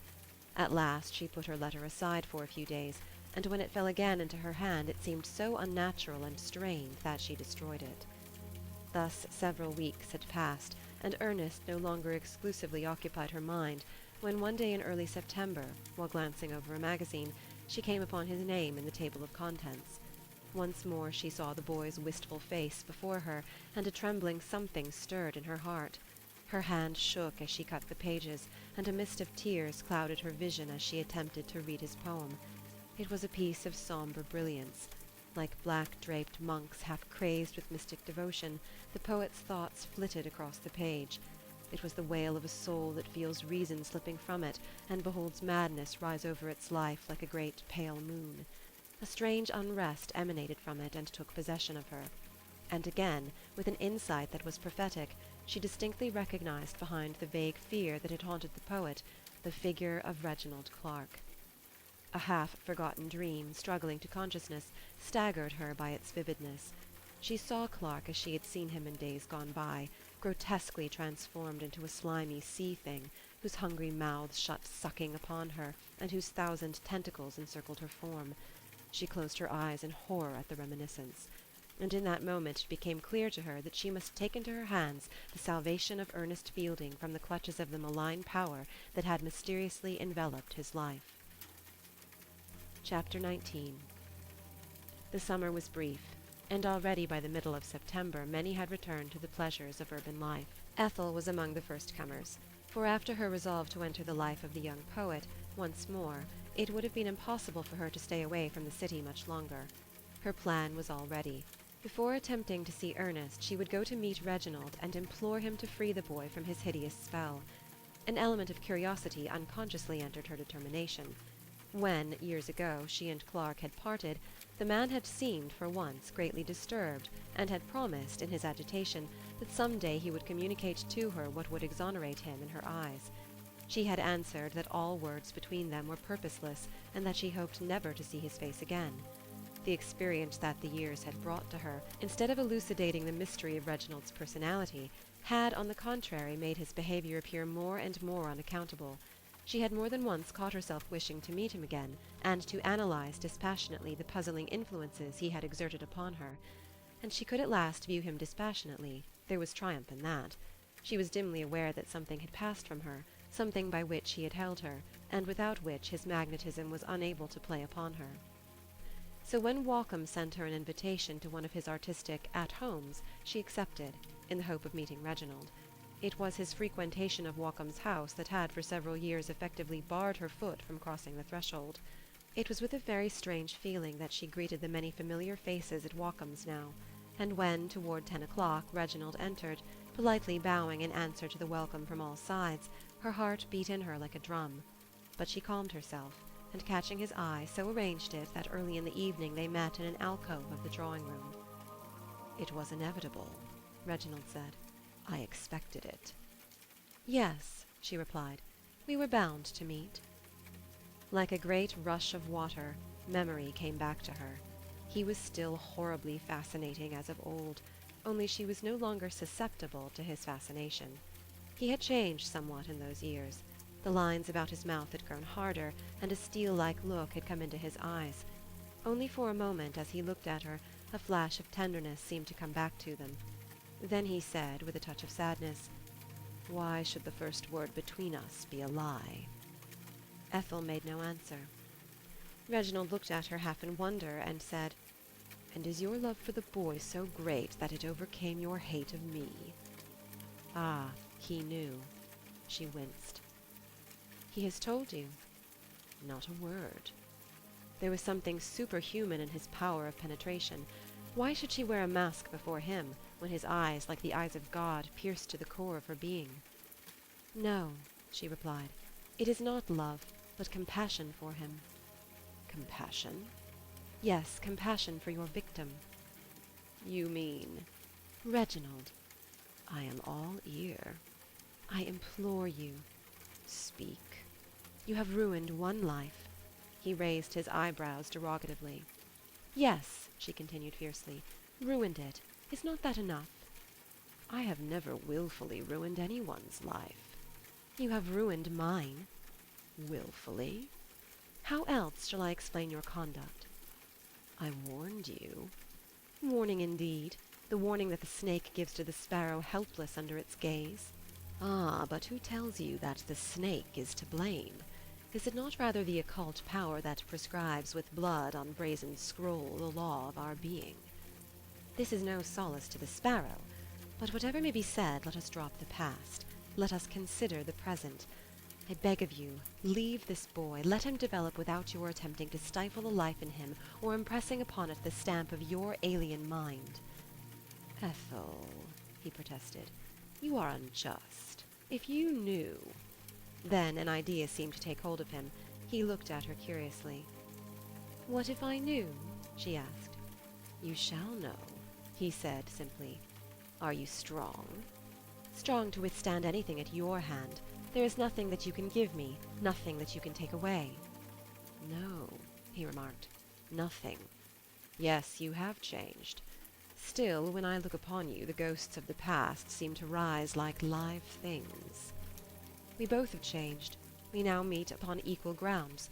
You are no longer the idol I made of you." "Don't you think that to the idol this might be a relief, not a humiliation? It is a terrible torture to sit in state with lips eternally shut. Sometimes there comes over the most reticent of us a desire to break through the eternal loneliness that surrounds the soul. It is this feeling that prompts madmen to tear off their clothes and exhibit their nakedness in the marketplace. It's madness on my part, or a whim, or I don't know what, but it pleases me that you should know the truth." "You promised me long ago that I should." "Today I will redeem my promise, and I will tell you another thing that you will find hard to believe." "And that is?" "That I loved you." Ethel smiled a little skeptically. "You have loved often." "No," he replied. "Loved, seriously loved, I have only once." Chapter 20. They were sitting in a little Italian restaurant where they had often in the old days lingered late into the night over a glass of Lacrimae Christi. But no pale ghost of the past rose from the wine, only a wriggling something with serpent eyes that sent cold shivers down her spine and held her speechless and entranced. When their order had been filled and the waiter had posted himself at a respectful distance, Reginald began, at first leisurely, a man of the world. But as he proceeded, a strange exultation seemed to possess him, and from his eyes leaped the flame of the mystic. "You must pardon me," he commenced, "if I monopolize the conversation, but the revelations I have to make are of such a nature that I may well claim your attention. I will start with my earliest childhood. You remember the picture of me that was taken when I was 5? She remembered indeed. Each detail of his life was deeply engraven on her mind. "At that time," he continued, "I was not held to be particularly bright. The reason was that my mind, being preeminently and extraordinarily receptive, needed a stimulus from without. The moment I was sent to school, however, a curious metamorphosis took place in me. I may say that I became at once the most brilliant boy in my class. You know that to this day I have always been the most striking figure in any circle in which I have ever moved." Ethel nodded assent. Silently watching the speaker, she saw a gleam of the truth from afar, but still very distant and very dim. Reginald lifted the glass against the light and gulped its contents. Then, in a lower voice, he recommenced, "Like the chameleon, I have the power of absorbing the color of my environment." "Do you mean that you have the power of absorbing the special virtues of other people?" she interjected. "That is exactly what I mean." "Oh!" she cried, for in a heartbeat many things had become clear to her. For the first time she realized, still vaguely but with increasing vividness, the hidden causes of her ruin, and still more plainly the horrible danger of Ernest Fielding. He noticed her agitation, and a look of psychological curiosity came into his eyes. "Ah, but that is not all," he observed smilingly. "That is nothing. We all possess that faculty in a degree. The secret of my strength is my ability to reject every element that is harmful or inessential to the completion of myself. This did not come to me easily, nor without a struggle. But now, looking back upon my life, many things became transparent that were obscure even to me at the time. I can now follow the fine-spun threads in the intricate web of my fate, and discover in the wilderness of meshes a design, awful and grandly planned." His voice shook with conviction as he uttered these words. There was something strangely gruesome in this man. It was thus that she had pictured to herself the high priest of some terrible and mysterious religion, demanding a human sacrifice to appease the hunger of his god. She was fascinated by the spell of his personality, and listened with a feeling not far removed from awe. But Reginald suddenly changed his tone, and proceeded in a more conversational manner. "The first friend I ever cared for was a boy marvelously endowed for the study of mathematics. At the time of our first meeting at school, I was unable to solve even the simplest algebraical problem. But when we had been together only for half a month, when we exchanged parts, it was I who was the mathematical genius now, whereas he became hopelessly dull and stuttered through his recitations only with a struggle that brought the tears to his eyes. Then I discarded him. Heartless, you say? I have come to know better. Have you ever tasted a bottle of wine that had been uncorked for a long time? If you have probably found it flat. The essence was gone, evaporated. Thus it is when we care for people. Probably, no, assuredly, there is some principle prisoned in their souls or in the windings of their brains, which when escaped leaves them insipid, unprofitable, and devoid of interest to us. Sometimes this essence, not necessarily the finest element in a man's or woman's nature, but soul stuff that we lack, disappears.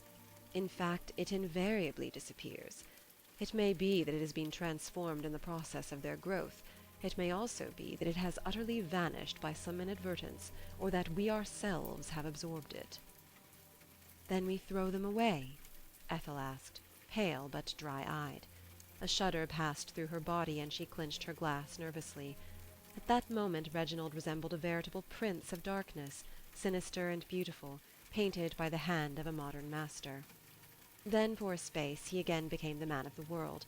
Smiling and self-possessed, he filled the glasses, took a long sip of the wine, and resumed his narrative. "That boy was followed by others. I absorbed many useless things, and some that were evil. I realized that I must direct my absorptive propensities. This I did. I selected well. And all the time the terrible power of which I was only half conscious grew within me." "It is indeed a terrible power," she cried, "all the more terrible for its subtlety. Had I not myself been its victim, I should not now find it possible to believe in it."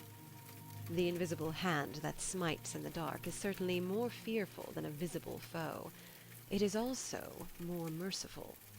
Think how much you would have suffered had you been conscious of your loss."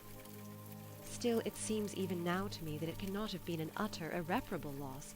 There is no action without reaction.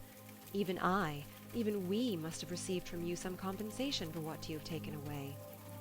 "In the ordinary processes of life, the law of action and reaction is indeed potent. But no law is without its exception. Think of radium, for instance, with its constant and seemingly inexhaustible outflow of energy. It is a difficult thing to imagine, but our scientific men have accepted it as a fact. Why should we find it more difficult to conceive of a tremendous and infinite absorptive element? I feel sure that it must somewhere phenomenon in the physical world finds its counterpart in the psychical universe. There are radium souls that radiate without loss of energy, but also without increase. And there are souls, the reverse of radium, with unlimited absorptive capabilities. "Vampire souls," she observed with a shudder, and her face blanched. "No," he said, "don't say that." And then he suddenly seemed to grow in stature. His face was ablaze like the face of a god. "In every age," he replied with solemnity, "there are giants who attain to a greatness which by natural growth no men could ever have reached.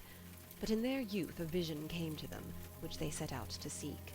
They take the stones of fancy to build them a palace in the kingdom of truth, projecting into reality dreams, monstrous and impossible. Often they fail, and tumbling from their airy heights, end a quixotic career. Some succeed. They are the chosen. Carpenters' sons they are, who have laid down the law of a world for millenniums to come, or simple Corsicans, before whose eagle eyes have quaked the kingdoms of the earth. But to accomplish their mission they need a will of iron and the wit of 100 men, and from the iron they take the strength, and from 100 men's brains they absorb their wisdom. Divine missionaries, they appear in all departments of life. In their hand is gathered today the gold of the world. Mighty potentates of peace and war, they unlock new seas and from distant continents lift the bars. Single-handed they accomplish what nations dared not hope. With Titan strides they scale the stars and succeed where millions fail. In art they live, the makers of new periods, the dreamers of new styles. They make themselves the vocal sunglasses of God. Homer and Shakespeare, Hugo and Balzac, they concentrate the dispersed rays of 1,000 lesser luminaries in one singing flame that like a giant torch lights up humanity's path. She gazed at him open-mouthed. The light had gone from his visage. He paused, exhausted, but even then he looked the incarnation of a force no less terrible, no less grand. She grasped the immensity of his conception, but her woman's soul rebelled at the horrible injustice to those whose light is extinguished, as hers had been, to feed an alien flame. And then for a moment she saw the pale face of Ernest staring at her out of the wine. "Cruel," she sobbed. "How cruel." "What matter?" he asked. "Their strength is taken from them, but the spirit of humanity, as embodied in us, triumphantly marches on." Chapter 21. Reginald's revelations were followed by a long silence, interrupted only by the officiousness of the waiter. The spell once broken, they exchanged a number of more or less irrelevant observations. Ethel's mind returned again and again to the word he had not spoken. He had said nothing of the immediate bearing of his monstrous power upon her own life and that of Ernest Fielding. At last, somewhat timidly, she approached the subject. "You said you loved me," she remarked. "I did." "But why, then?" "I could not help it." "Did you ever make the slightest attempt?" "In the horrible night hours I struggled against it. I even implored you to leave me." "Ah, but I loved you." "You would not be warned. You would not listen. You stayed with me, and slowly, surely, the creative urge went out of your life." "But what on earth could you find in my poor art to attract you? What were my pictures to you?" "I needed them. I needed you. It was a certain something, a rich color effect, perhaps. And then, under your very eyes, the color that vanished from your canvases reappeared in my prose.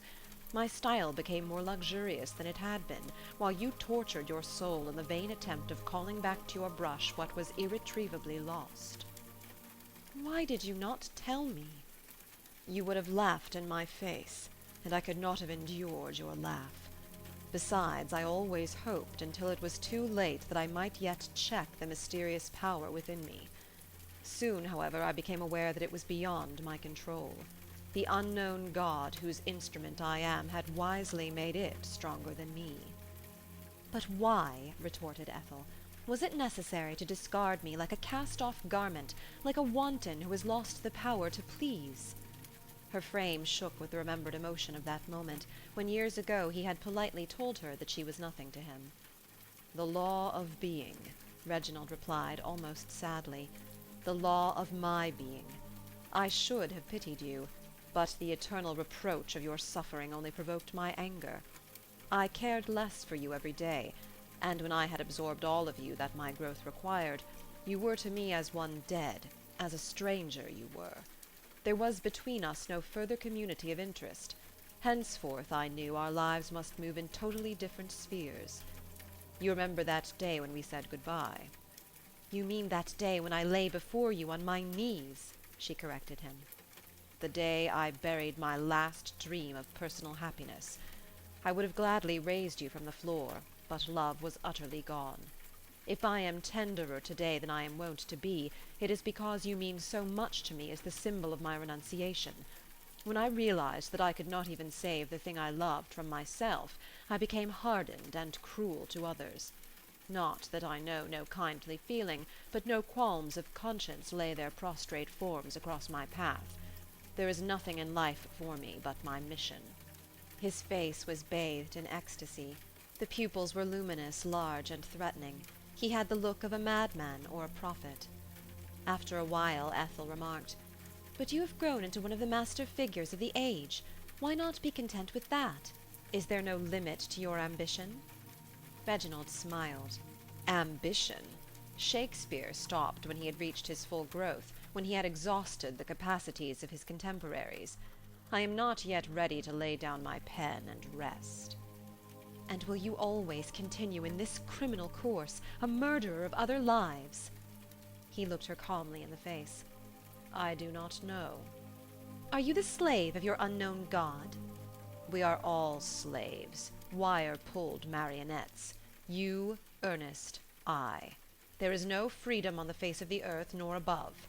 The tiger that tears a lamb is not free. I am not free. You are not free. All that happens must happen. No word that is said in vain. In vain is raised no hand."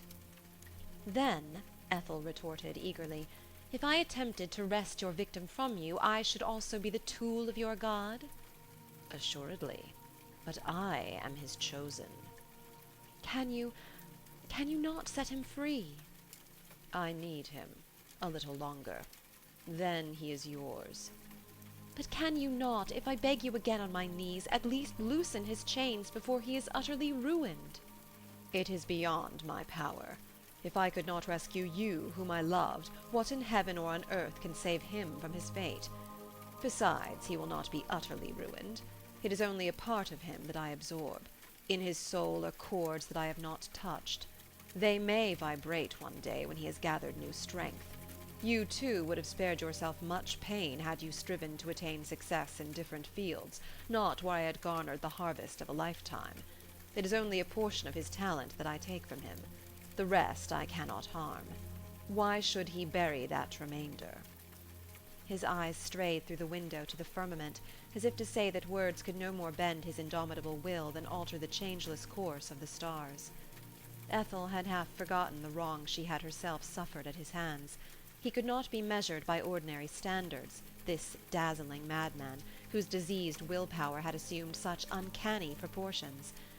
But here a young life was at stake. In her mind's eye she saw Reginald crush between his relentless hands the delicate soul of Ernest Fielding, as a magnificent carnivorous flower might close its glorious petals upon a fly. Love, all-conquering love, welled up in her. She would fight for Ernest as a tiger-cat fights for its young. She would place herself in the way of the awful force that had shattered her own aspirations, and save at any cost the brilliant boy who did not love her. Chapter 22. The last rays of the late afternoon sun fell slanting through Ernest's window. He was lying on his couch in a leaden, death-like slumber that, for the moment at least, was not even perturbed by the presence of Reginald Clark. The latter was standing at the boy's bedside, calm, unmoved as ever. The excitement of his conversation with Ethel had left no trace on the chiselled contour of his forehead.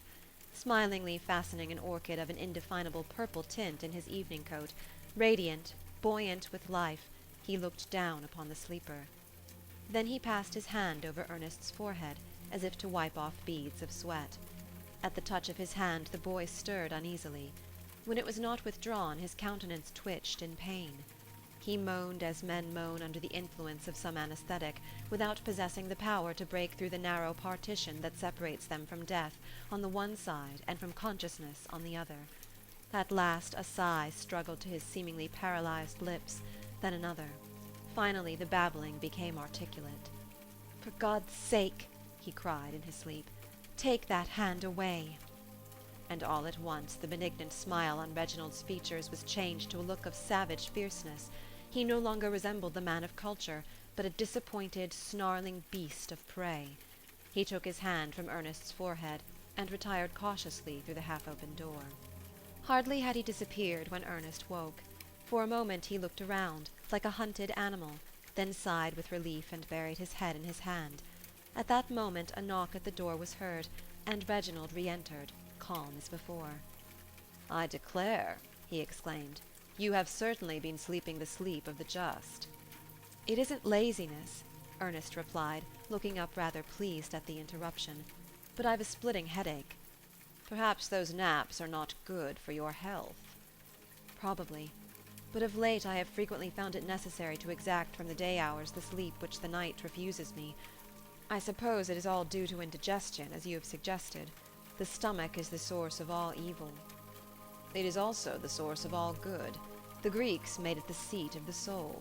I have always claimed that the most important item in a great poet's biography is an exact reproduction of his menu." "True. A man who eats a heavy beefsteak for breakfast in the morning is incapable of writing a sonnet in the afternoon." "Yes," Reginald added, "we are what we eat, and what our forefathers have eaten before us.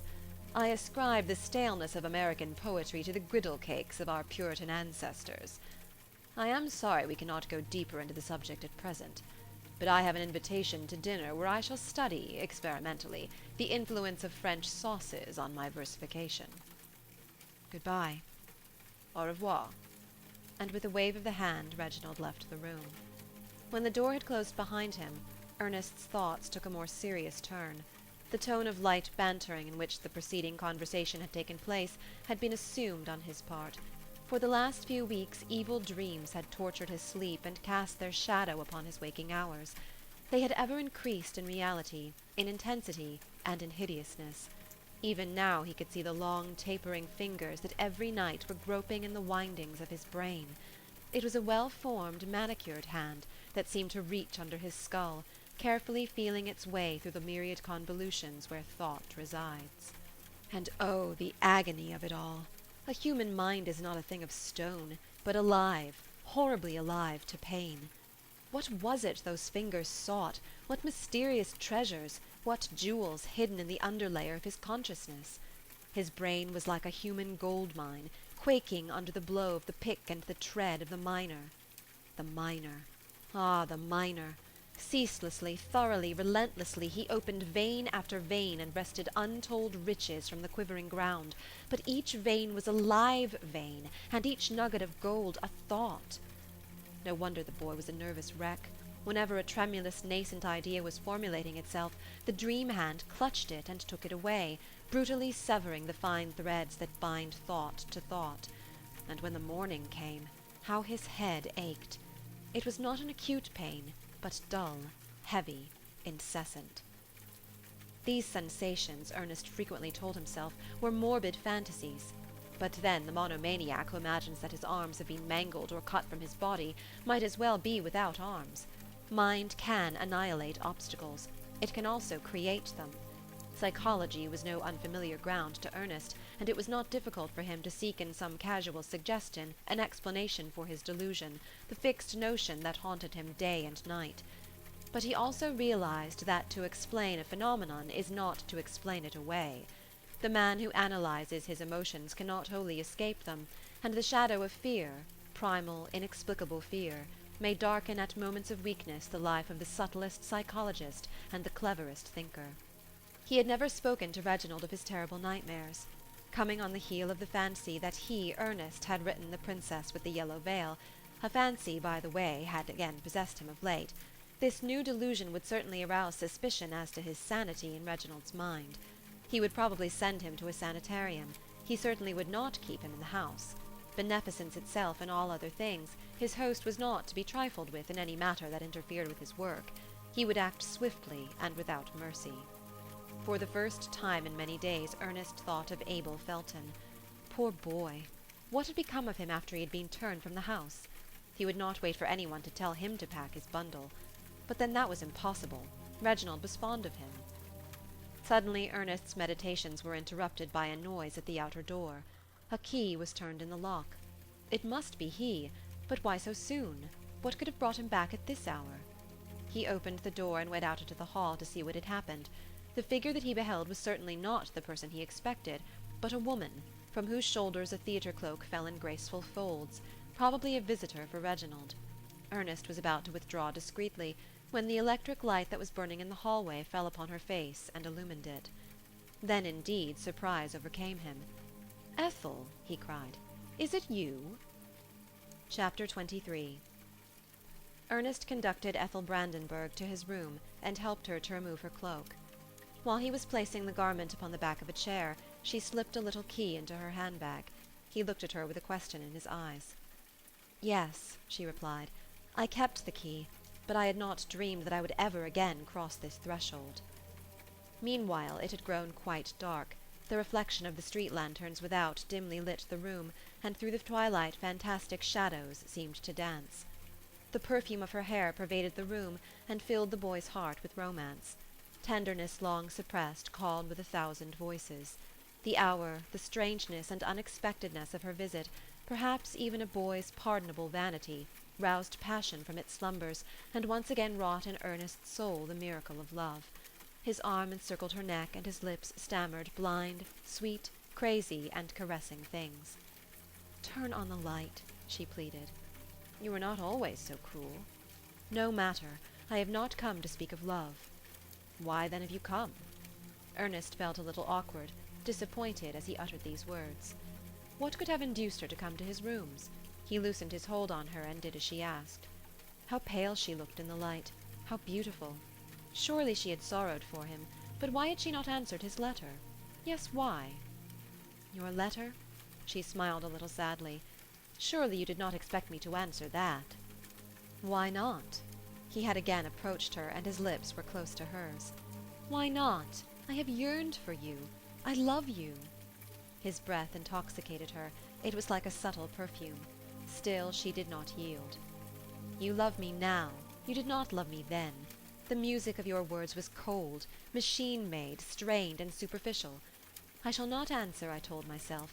In his heart he has forgotten you. I did not then realize that a dangerous force had possessed your life and crushed in your mind every image but its own." "I don't understand." "Do you think I would have come here if it were a mere light matter?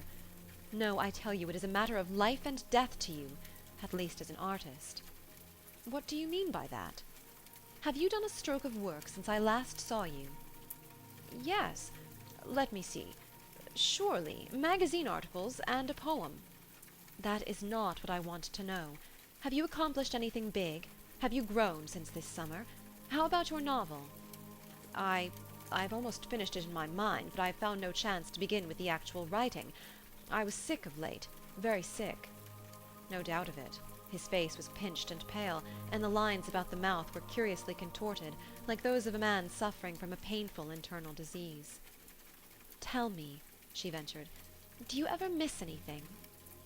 "Do you mean, are there thieves?" "Thieves? Against thieves one can protect oneself." He stared at her wildly, half frightened, in anticipation of some dreadful revelation. His dream, that hand! Could it be more than a dream? God! His lips quivered. Ethel observed his agitation, and continued more quietly, but with the same insistence.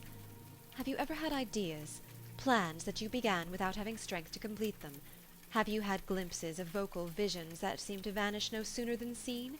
Did it ever seem to you as if some mysterious and superior will brutally interfered with the workings of your brain?"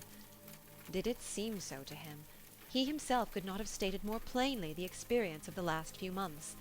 Each word fell from her lips like the blow of a hammer. Shivering, he put his arm around her, seeking solace, not love.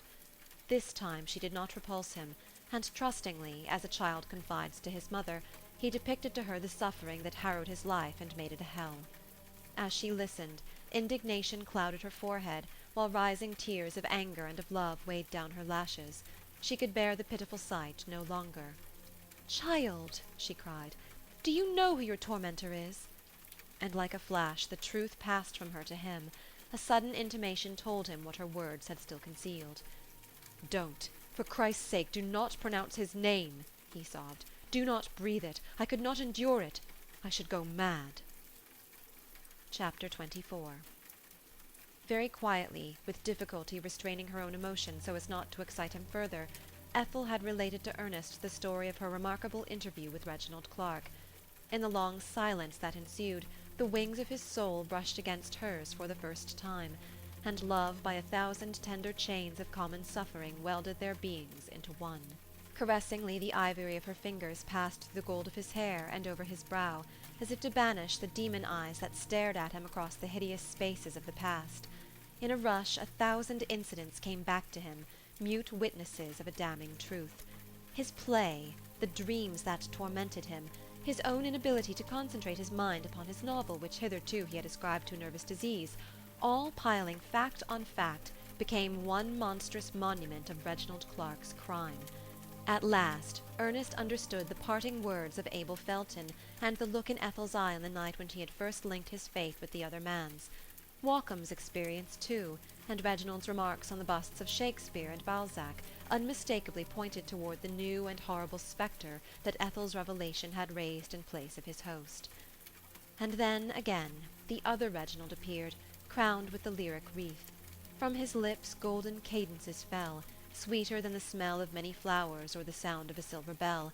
He was once more the divine master, whose godlike features bore no trace of malice, and who had raised him to a place very near his heart. "No," he cried, "it is impossible. It's all a dream, a horrible nightmare." "But he has himself confessed it," she interjected. "Perhaps he has spoken in symbols. We all absorb to some extent other men's ideas without robbing them and wrecking their thought life.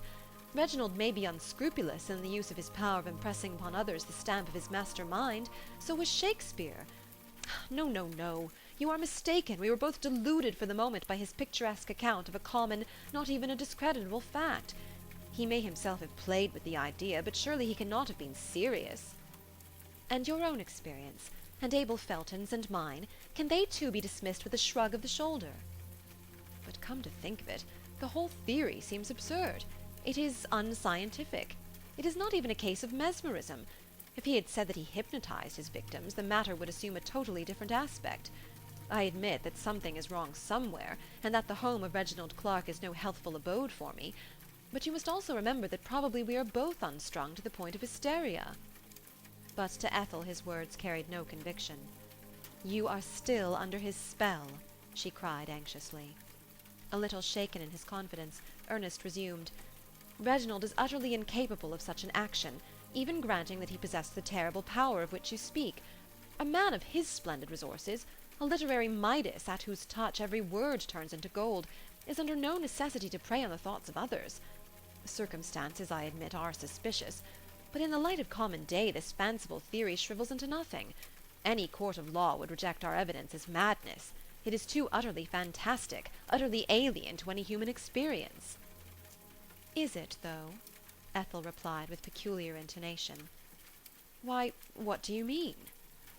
"Surely," she answered, "you must know that in the legends of every nation we read of men and women who were called vampires. They are beings, not always wholly evil, whom every night some mysterious impulse leads to steal into unguarded bedchambers, to suck the blood of the sleepers, and then, having waxed strong in the life of their victims, cautiously to retreat. Thence comes it that their lips are very red. It is even said that they can find no rest in the grave, but return to their former haunts long after they are believed to be dead. Those whom they visit, however, pine away for no apparent reason. The physicians shake their wise heads and speak of consumption. But sometimes, ancient chronicles assure us, the people's suspicions were aroused, and under the leadership of a good priest they went in solemn procession to the graves of the persons suspected. And on opening the tombs it was found that their coffins had rotted away, and the flowers in their hair were black, but their bodies were white and whole. Through no empty sockets crept the vermin, and their sucking lips were still moist with a little blood. Ernest was carried away in spite of himself by her account, which vividly resembled his own experience. Still he would not give in. "All this is impressive. I admit it is very impressive. But you yourself speak of such stories as legends. They are unfounded upon any tangible fact, and you cannot expect a man schooled in modern sciences to admit, as having any possible bearing upon his life, the crude belief of the Middle Ages." "Why not?" she responded. "Our scientists have proved true the wildest theories of medieval scholars. The transmutation of metals seems today no longer an idle speculation, and radium has transformed into potential reality the dream of perpetual motion. The fundamental notions of mathematics are being undermined. One school of philosophers claims that the number of angles in a triangle is equal to more than 2 right angles. Another propounds that it is less. Even great scientists who have studied the soul of nature are turning to spiritualism. The world is overcoming the shallow skepticism of the 19th century. Life has become once more wonderful and very mysterious. But it also seems that, with the miracles of the old days, their terrors, their nightmares, and their monsters have come back in a modern guise." Ernest became even more thoughtful. "Yes," he observed, "there is something in what you say." Then, pacing the room nervously, he exclaimed, "And still I find it impossible to believe your explanation. Reginald, a vampire? It seems so ludicrous. If you had told me that such creatures exist somewhere far away, I might have discussed the matter. But in this great city, in the shadow of the Flatiron Building, no." She replied with warmth, "Yet they exist, have always existed, not only in the Middle Ages, but at all times and in all regions. There is no nation but has some record of them in one form or another. And don't you think if we find a thought, no matter how absurd it may seem to us, that has ever occupied the minds of men, if we find, I say, such a perennially recurrent thought, are we not justified in assuming that it must have some basis in the actual experience of mankind?" Ernest's brow became very clouded, and infinite numbers of hidden premature wrinkles began to show. How wan he looked, and how frail!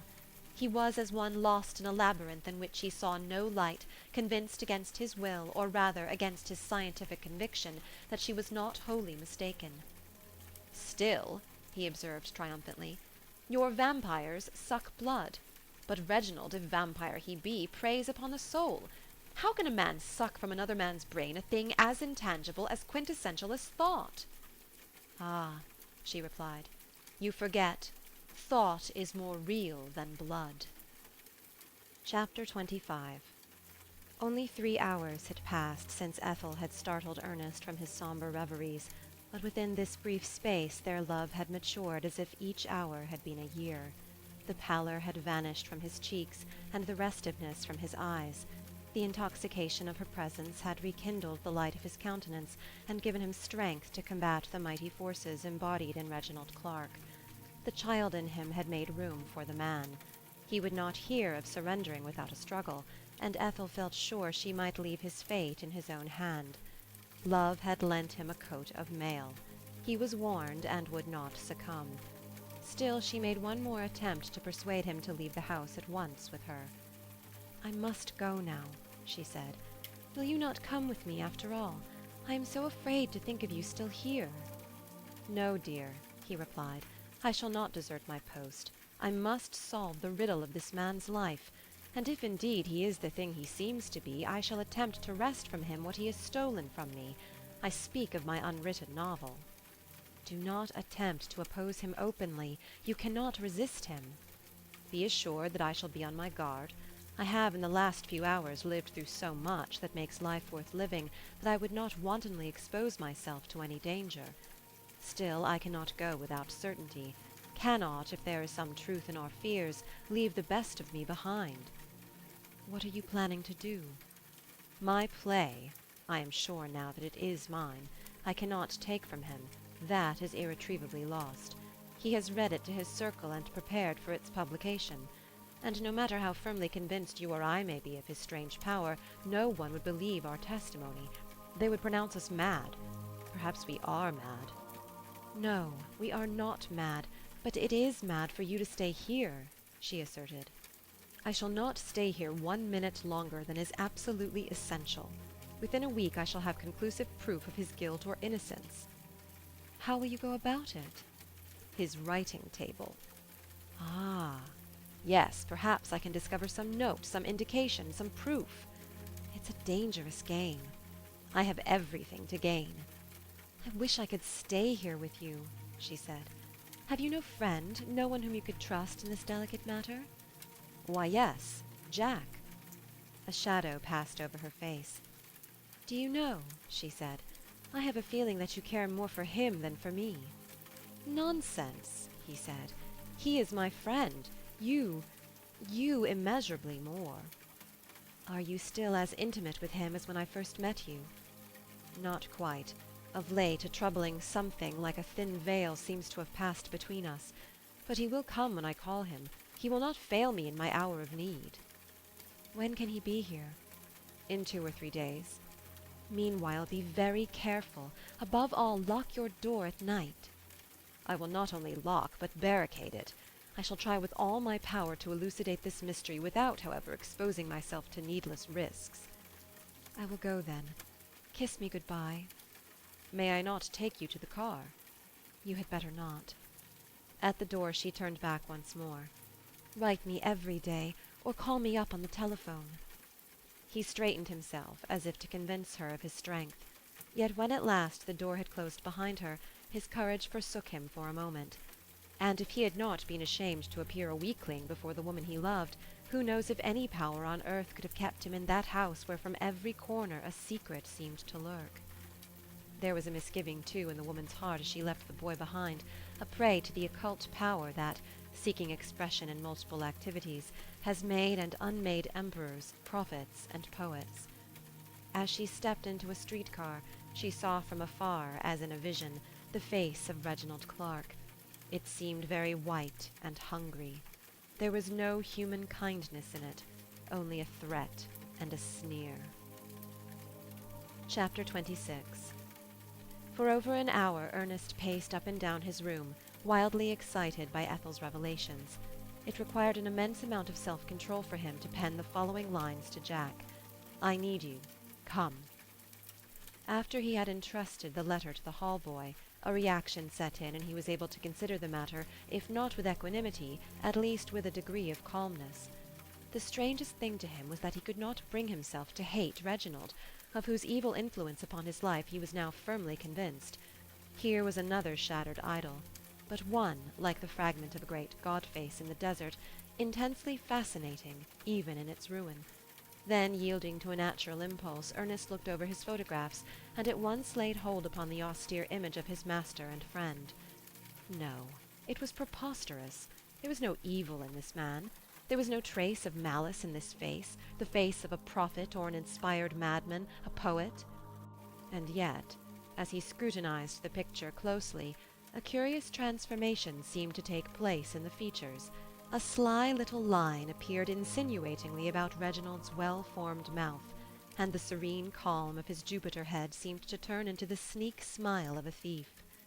Nevertheless, Ernest was not afraid. His anxieties had at last assumed definite shape. It was possible now to be on his guard. It was only invisible, incomprehensible fear, crouching upon us from the night, that drives sensitive natures to the verge of madness and transforms stern warriors into cowards. Ernest realized the necessity of postponing the proposed investigation of Reginald's papers until the morning, as it was now near 11, and he expected to hear at any moment the sound of his feet at the door. Before retiring, he took a number of precautions. Carefully he locked the door to his bedroom and placed a chair in front of it. To make doubly sure, he fastened the handle to an exquisite Chinese vase, a gift of Reginald's, that at the least attempt to force an entrance from without would come down with a crash. Then, although sleep seemed out of the question, he went to bed. He had hardly touched the pillow when a leaden weight seemed to fall upon his eyes. The day's commotion had been too much for his delicate frame. By force of habit he pulled the cover over his ear and fell asleep. All night he slept heavily, and the morning was far advanced when a knock at the door, that at first seemed to come across an immeasurable distance, brought him back to himself.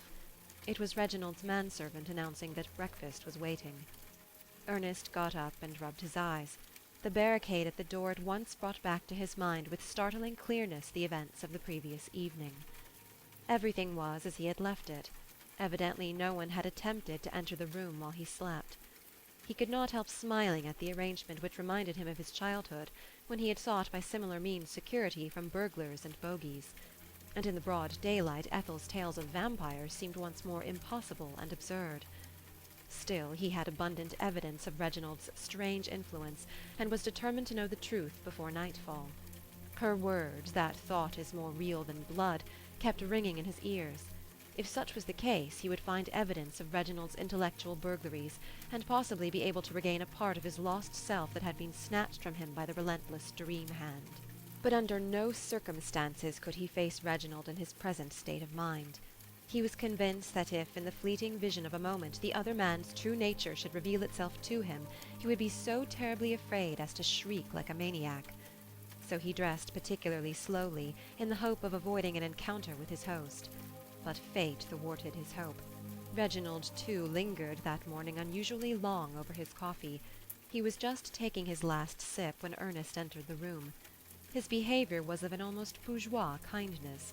Benevolence fairly beamed from his face. But to the boy's eyes it had assumed a new and sinister expression. "You are late this morning, Ernest," he remarked in his mildest manner. "Have you been about town, or writing poetry? Both occupations are equally unhealthy." As he said this, he watched the young man with an inscrutable smile that at moments was wont to curl upon his lips. Ernest had once likened it to the smile of Mona Lisa, but now he detected in it the suavity of the hypocrite and the leer of the criminal. He could not endure it. He could not look upon that face any longer.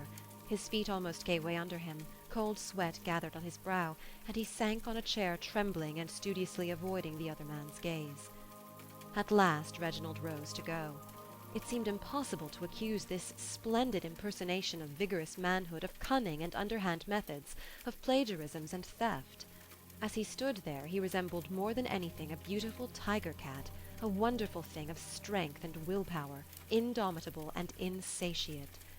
Yet who could tell whether this strength was not, after all, parasitic?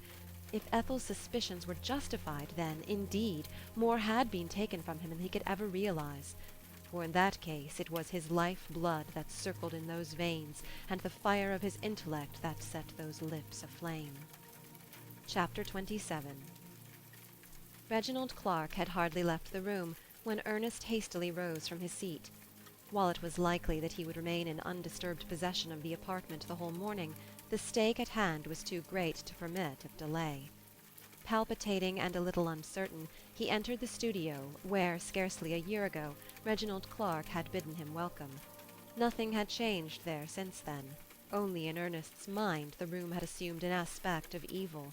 The Antinous was there, and the faun, the Christ-head. But their juxtaposition today partook of the nature of the blasphemous.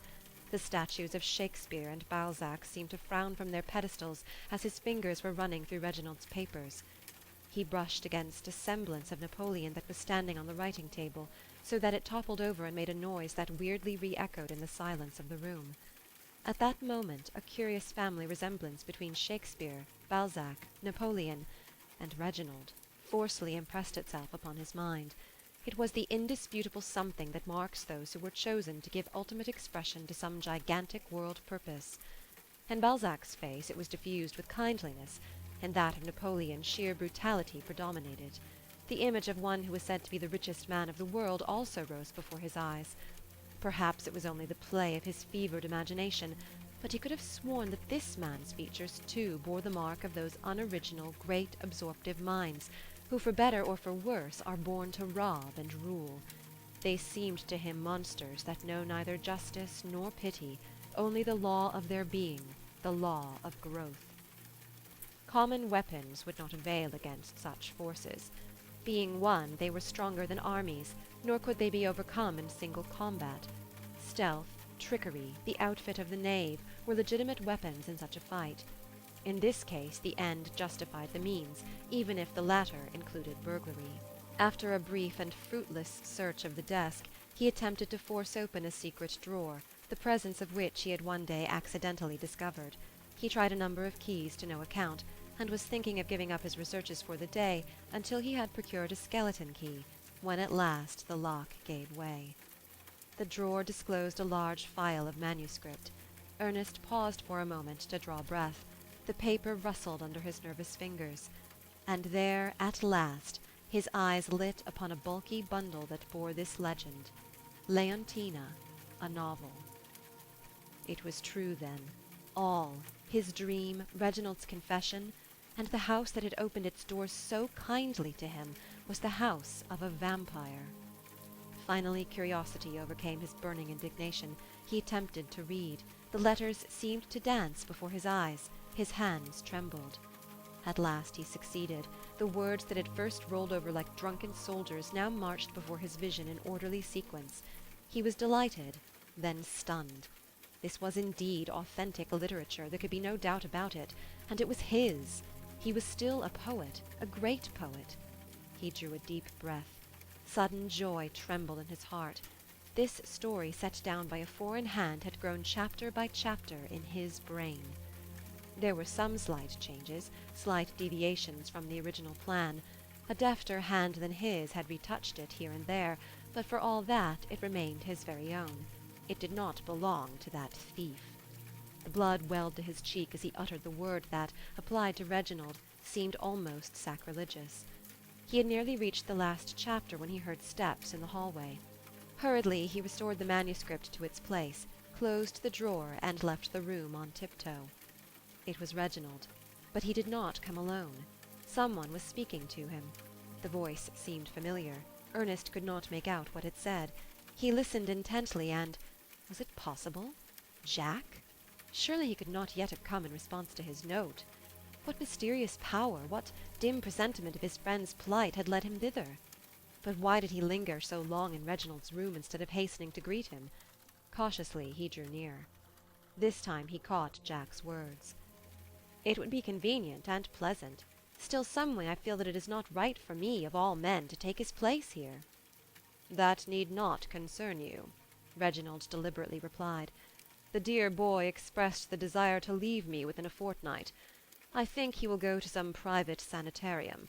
His nerves are frightfully overstrained." "This seems hardly surprising after the terrible attack he had when you read your play." "That idea has since then developed into a monomania." "I am awfully sorry for him. I cared for him much, perhaps too much, but I always feared that he would come to such an end. Of late his letters have been strangely unbalanced." "You will find him very much changed. In fact, he is no longer the same." "No," said Jack, "he is no longer the friend I loved." Ernest clutched for the wall. His face was contorted with intense agony. Each word was like a nail driven into his flesh. Crucified upon the cross of his own affection by the hand he loved, all white and trembling he stood there. Tears rushed to his eyes, but he could not weep. Dry-eyed he reached his room and threw himself upon his bed. Thus he lay, uncomforted and alone. Chapter 28. Terrible as was his loneliness, a meeting with Jack would have been more terrible. And after all, it was true. A gulf had opened between them. Ethel alone could bring solace to his soul. There was a great void in his heart which only she could fill. He hungered for the touch of her hand. He longed for her presence strongly, as a wanton lusts for pleasure, and as sad men crave death. Noiselessly he stole to the door so as not to arouse the attention of the other two men, whose every whisper pierced his heart like a dagger. When he came to Ethel's home, he found that she had gone out for a breath of air. The servant ushered him into the parlor, and there he waited for her. Greatly calmed by his walk, he turned the details of Clark's conversation over in his mind, and the conviction grew upon him that the friend of his boyhood was not to blame for his course of action. Reginald probably had encircled Jack's soul with his demoniacal influence and singled him out for another victim. That must never be. It was his turn to save now. He would warn his friend of the danger that threatened him, even if his words should be spoken into the wind. For Reginald, with an ingenuity almost satanic, had already suggested that the delusion of former days had developed into a monomania, and any attempt on his part to warn Jack would only seem to confirm this theory. In that case, only one way was left open. He must plead with Reginald himself, confront at all risks that snatcher of souls. Tonight he would not fall asleep, he would keep his vigil, and if Reginald should approach his room, if in some way he felt the direful presence, he must speak out, threaten if need be, to save his friend from ruin. He had fully determined upon this course when a cry of joy from Ethel, who had just returned from her walk, interrupted his reverie. But her gladness changed to anxiety when she saw how pale he was. Ernest recounted to her the happenings of the day, from the discovery of his novel in Reginald's desk to the conversation which he had accidentally overheard. He noticed that her features brightened as he drew near the end of his tale. "Was your novel finished?" she suddenly asked. "I think so." "Then you are out of danger. He will want nothing else of you. But you should have taken it with you." "I had only sufficient presence of mind to slip it back into the drawer. Tomorrow I shall simply demand it." "You will do nothing of the kind. It is in his handwriting, and you have no legal proof that it is yours. You must take it away secretly, and he will not dare to proclaim it." "And Jack?" She had quite forgotten Jack. Women are invariably selfish for those they love. "You must warn him," she replied. "He would laugh at me. However, I must speak to Reginald." "It is of no avail to speak to him. At least you must not do so before you have obtained the manuscript. It would unnecessarily jeopardize our plans." "And after?" "After, perhaps, but you must not expose yourself to any danger." "No, dear," he said, and kissed her. "What danger is there, provided I keep my wits about me? He steals upon men only in their sleep and in the dark." "Be careful, nevertheless." "I shall. In fact, I think he is not at home at this moment.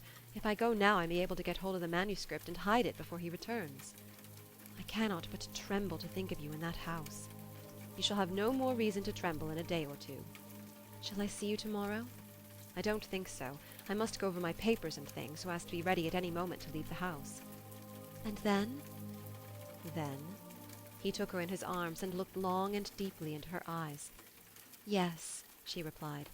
"At least, perhaps." Then he turned to go, resolute and happy.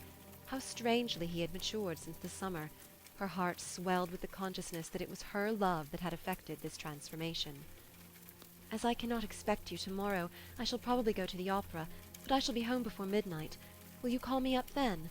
A word from you will put me at ease for the night, even if it comes over the telephone." "I will call you up. We moderns have an advantage over the ancients in this respect. The 20th century Pyramus can speak to Thisbe, even if innumerable walls sever his body from hers." "A quaint conceit. But let us hope that our love story will end less tragically," she said, tenderly caressing his hair. "Oh, we shall be happy, you and I," she added after a while. "The iron finger of fate that lay so heavily on our lives is now withdrawn. Almost withdrawn. Yes, almost. Only almost." And then a sudden fear came over her. "No," she cried. "Do not go. Do not go. Stay with me. Stay here. I feel so frightened. I don't know what comes over me. I am afraid. Afraid for you." "No, dear," he rejoined. "You need not be afraid. In your heart you don't want me to desert a friend, and besides leave the best part of my artistic life in Reginald's clutch. Why should you expose yourself to God knows what danger for a friend who is ready to betray you? You forget friendship is a gift. If it exacts payment in any form, it is no longer either friendship or a gift. And you yourself have assured me that I have nothing to fear from Reginald. I have nothing to give to him." She rallied under his words, and had regained her self-possession, when the door closed behind him. He walked a few blocks very briskly. Then his pace slackened. Her words had unsettled him a little, and when he reached home he did not at once resume his exploration of Reginald's papers. He had hardly lit a cigarette when, at an unusually early hour, he heard Reginald's key in the lock. Quickly he turned the light out, and in the semi-darkness, lit up by an electric lantern below, barricaded the door as on the previous night. Then he went to bed without finding sleep. Supreme silence reigned over the house. Even the elevator had ceased to run. Ernest's brain was all ear. He heard Reginald walking up and down in the studio. Not the smallest movement escaped his attention. Thus hours passed. When the clock struck 12, he was still walking up and down and up and down. 1 o'clock. Still the measured beat of his footfall had not ceased. There was something hypnotic in the regular tread. Nature at last exacted its toll from the boy. He fell asleep. Hardly had he closed his eyes when again that horrible nightmare, no longer a nightmare, tormented him. Again he felt the pointed, delicate fingers carefully feeling their way along the innumerable tangled threads of nerve matter that lead to the innermost recesses of self. A subconscious something strove to arouse him, and he felt the fingers softly withdrawn. He could have sworn that he heard the scurrying of feet in the room. Bathed in perspiration, he made a leap for the electric light. But there was no sign of any human presence. The barricade at the door was undisturbed. But fear, like a great wind, filled the wings of his soul. Yet there was nothing to warrant his conviction that Reginald Clark had been with him only a few moments ago, plying his horrible trade. The large mirror above the fireplace only showed him his own face, white, excited, the face of a madman. Chapter 29. The next morning's mail brought a letter from Ethel, a few lines of encouragement and affection. Yes, she was right. It would not do for him to stay under one roof with Reginald any longer. He must only obtain the manuscript, and if possible surprise him in the attempt to exercise his mysterious and criminal power. Then he would be in the position to dictate terms, and to demand Jack's safety as the price of his silence. Reginald, however, had closeted himself that day in his studio busily writing. Only the clatter of his typewriter announced his presence in the house. There was no chance for conversation, or for obtaining the precious manuscript of Leontina. Meanwhile, Ernest was looking over his papers and preparing everything for a quick departure. Glancing over old letters and notes, he became readily interested and hardly noticed the passage of the hours. When the night came, he only partly undressed and threw himself upon the bed. It was now 10. At 12 he had promised Ethel to speak to her over the telephone. He was determined not to sleep at all that night. At last he would discover whether or not the previous night and other nights Reginald had secretly entered his room. When 1 hour had passed without incident, his attention relaxed a little. His eyes were gradually closing, when suddenly something seemed to stir at the door. The Chinese vase came rattling to the floor. At once Ernest sprang up. His face had blanched with terror. It was whiter than the linen in which they wrapped the dead. But his soul was resolute. He touched a button, and the electric light illuminated the whole chamber. There was no nook for even a shadow to hide. Yet there was no one to be seen. From without the door came no sound. Suddenly something soft touched his foot. He gathered all his willpower so as not to break out into a frenzied shriek. Then he laughed, not a hearty laugh, to be sure. A tiny nose and tail gracefully curled were brushing against him.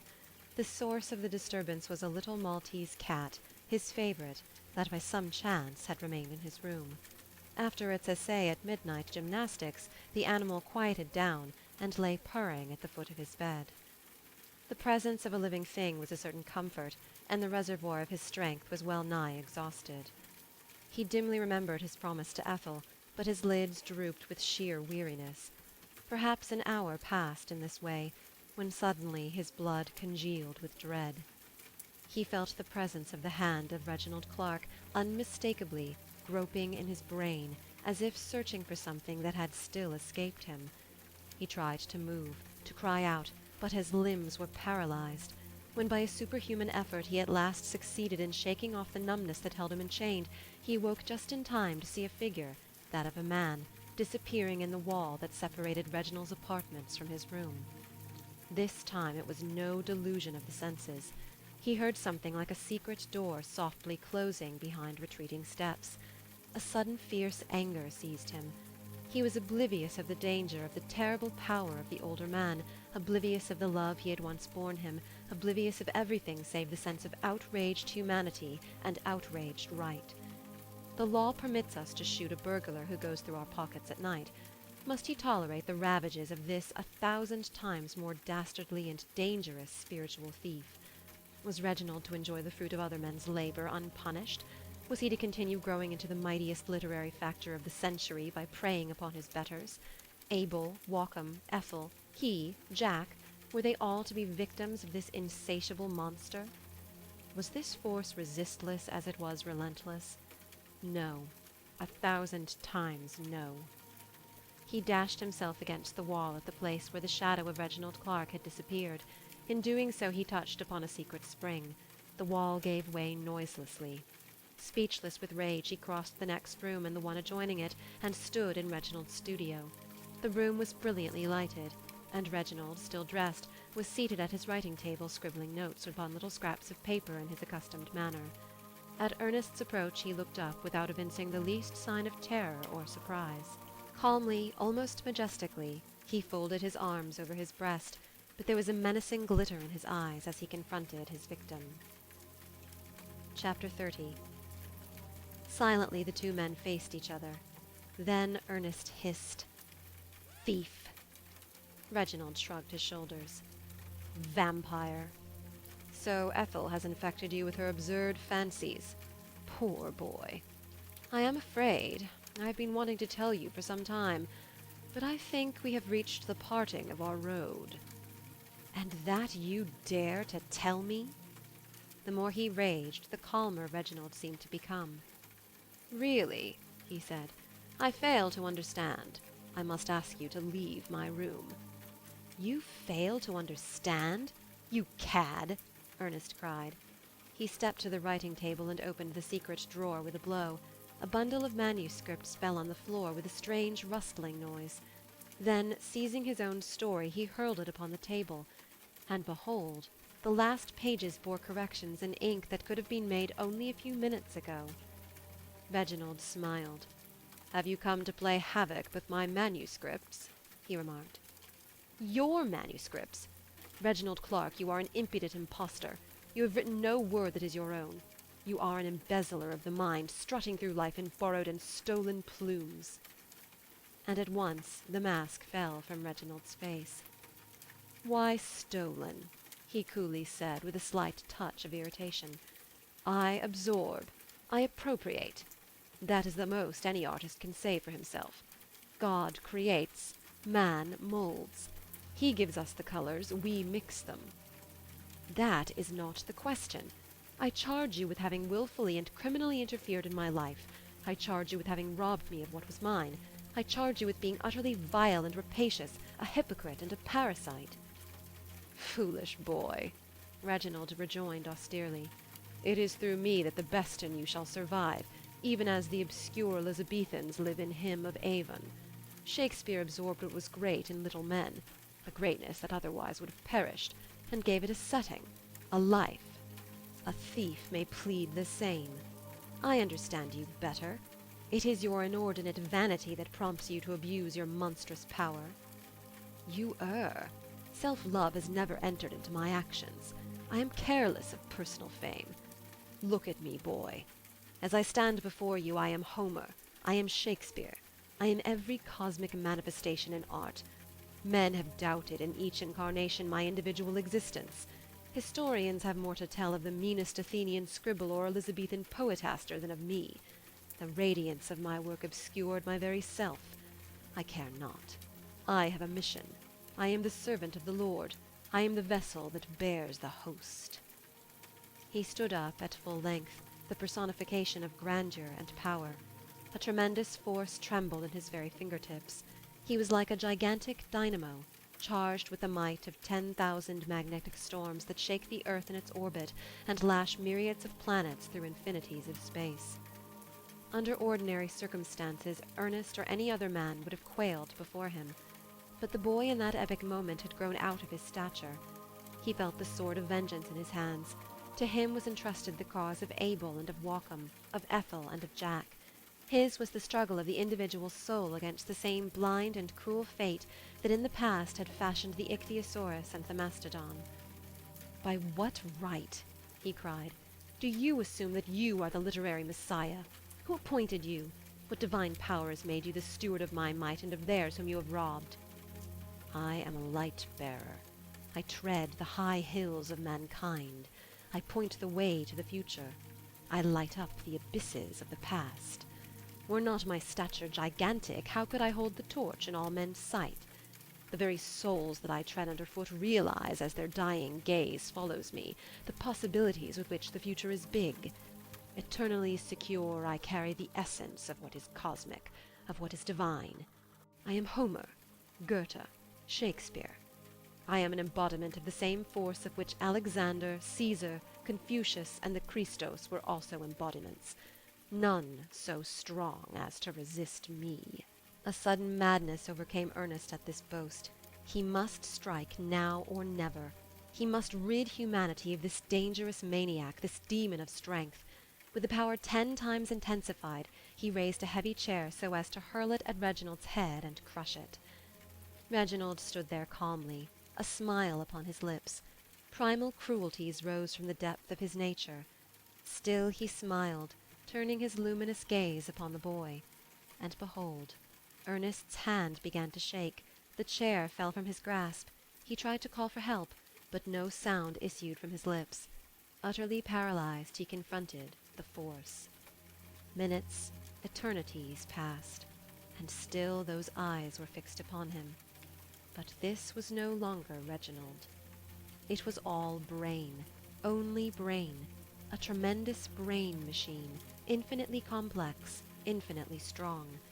Not more than a mile away, Ethel endeavored to call to him through the night. The telephone rang once, twice, thrice, insistingly, but Ernest heard it not. Something dragged him, dragged the nerves from his body, dragged.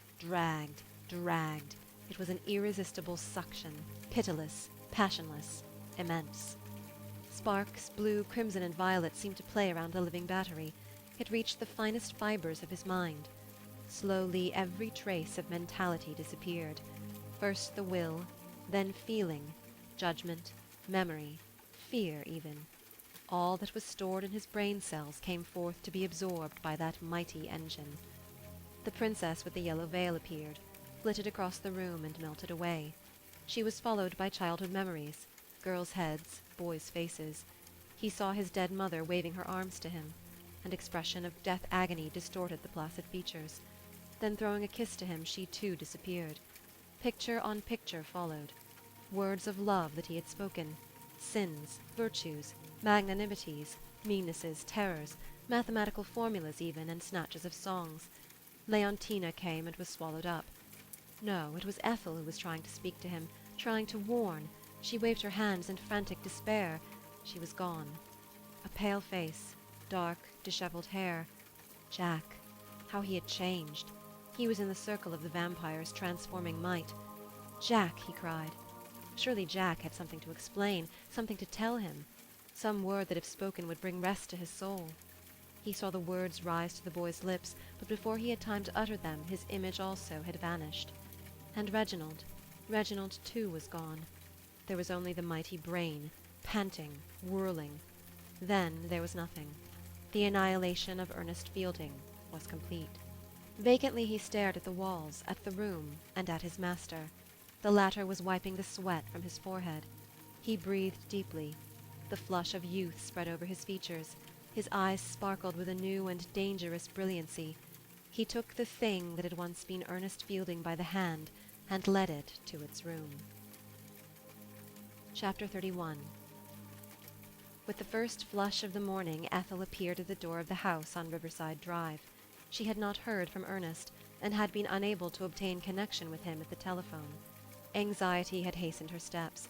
She brushed against Jack, who was also directing his steps to the abode of Reginald Clark. At the same time, something that resembled Ernest Fielding passed from the house of the vampire. It was a dull and brutish thing, hideously transformed, without a vestige of mind. "Mr. Fielding!" cried Ethel, beside herself with fear as she saw him descending. "Ernest!" Jack gasped, no less startled at the change in his friend's appearance. Ernest's head followed the source of the sound, but no spark of recognition illumined the deadness of his eyes. Without a present and without a past, blindly, a gibbering idiot, he stumbled down the stairs. End of The House of the Vampire by George Sylvester Viereck.